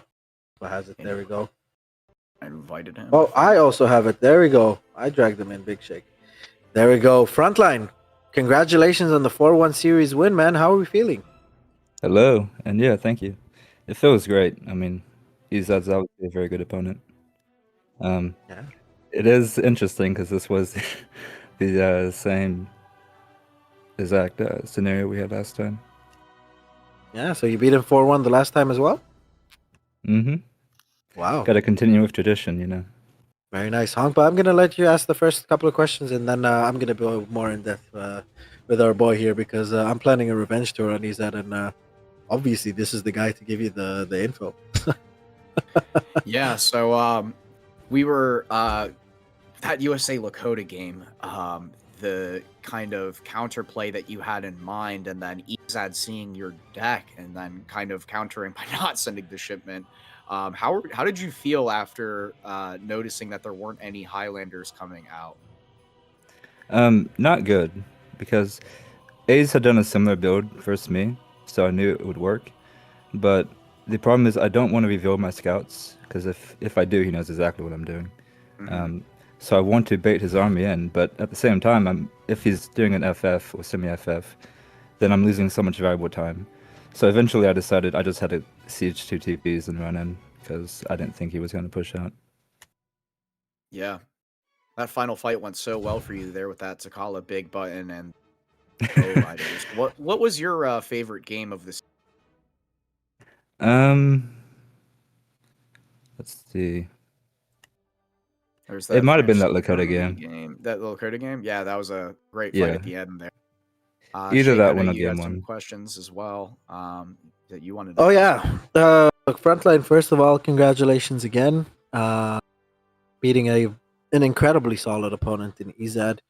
A thing I've noticed in your series, before I ask a question, actually, this is part of the question, excuse me, but it felt like you just out microed him in every fight. You really managed to take control over the big fights, and it looked like you were confident in there, barging in it. Did you notice a difference in your use of control groups and his lack of use in control groups in these big fights, or is it just you having confidence in your micro? It's definitely control groups, yeah. I love Ezad, and he's a very good player, but he'd be a much better player if he used control groups like everyone else.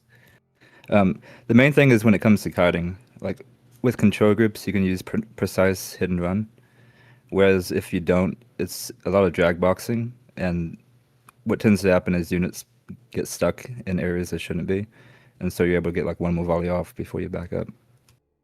Yeah, definitely. Baus and Ketter have been trying to get me to use control groups forever, and I've always used Ezad as the example. I'm like, no, look at how he's doing, and now he gets absolutely destroyed, and I'm like, oh shit. Maybe I gotta take it a bit more seriously, but yeah, that's one thing I wanted to mention. And the second thing, you know, I'm not gonna hold you in that regard yet. You're an incredible player, don't get me wrong, but Julian yesterday has managed to just completely suffocate his opponent in his series, and it felt like you were kind of doing the same in certain games. You came with a very clear game plan. You knew exactly what you were doing, but again, to go back to the earlier point that Honko brought up, the only game where I really had thought you had to adapt was that game 4. Were you at some point thinking, "Shit, I'm losing this. I'm just staying in it because it's a tournament game," or did you always have confidence that you can win this? I thought I was very far behind, but the thing with Lakota is it just takes one fight. You know, you just need the one big button. You pull your villas on attack dance, and if you can clean the fight, even if you have worse eco, and that game I think I actually had a better eco, but even if you have a worse eco, you can just keep forcing engagements over and over again. So as Lakota, it's basically never over until it's over. Got you. Hongpa, unless you have any other questions, I'm done here. No, I just want to say congratulations and look forward to seeing you in the next round. Yeah, congratulations, Frontline. For Thank you. now, number 1 in A. Let's see how Boss performs tomorrow, and who knows? You guys even get the chance to meet each other again. We'll see. We'll All right. see. Thanks. All right. And, Congratulations, just a Frontline. reminder, in 30 minutes will be Ketterboy versus Kevin. Ooh, big one. Big one. Predictions for that, Hongpa, before we leave? I've casted both many a time before. I love both of the guys. I think Ketter's gonna, as you mentioned, we have those like tiers. I think Ketterboy's just a tier above Kevin. No disrespect to Kevin, he's a great player in his own right, but I think it's gonna be like a 4-2, 4-2. maybe 4-1. Okay, I'm gonna say this guy here. First of all, Ezad in the chat, 2-1 for Frontline in our tourney games. I'll come stronger next time. Ezad, I'm sure you will. You keep carrying the torch for us non-control group guys. Show the world it's possible. To go back to the Ketterboy Kevin, Kevin's not gonna take a game. Okay. He's not taking a game. Kevin is an incredible player. He's amazing, but Ketter is in that other echelon, and I feel like it's going to be a 4-0. But that is just my opinion, isn't it? But yeah, I'm looking forward to it. Yeah, I'll be casting that game. No, he's not going to win with Malta. He don't think he's going to play with win with Hero. But yeah. Okay, Lion, and I'm willing to put this up. I'm already in debt $300 to ESOC for the next tourney because of various donations I'm doing. For every game that Kevin takes against Ketter, I'm gonna be putting up another $50 for the next tourney. Let's say it like that. But if Ketter manages to take 4-0, Lion owes ESOC $100 for next tourney. How about that? Oof. How about that? I'm willing to put my money where my mouth is. But on that note, I'm gonna be off. Great series. Thank you for casting with you, Hongpa, and thank you for Kraft for the production. Shout out Kraft coming in last second there for the production. Excellent job Big catching Kraft. all those big APM moments there. So yeah, we'll see you guys in about 20-30 minutes. The goat.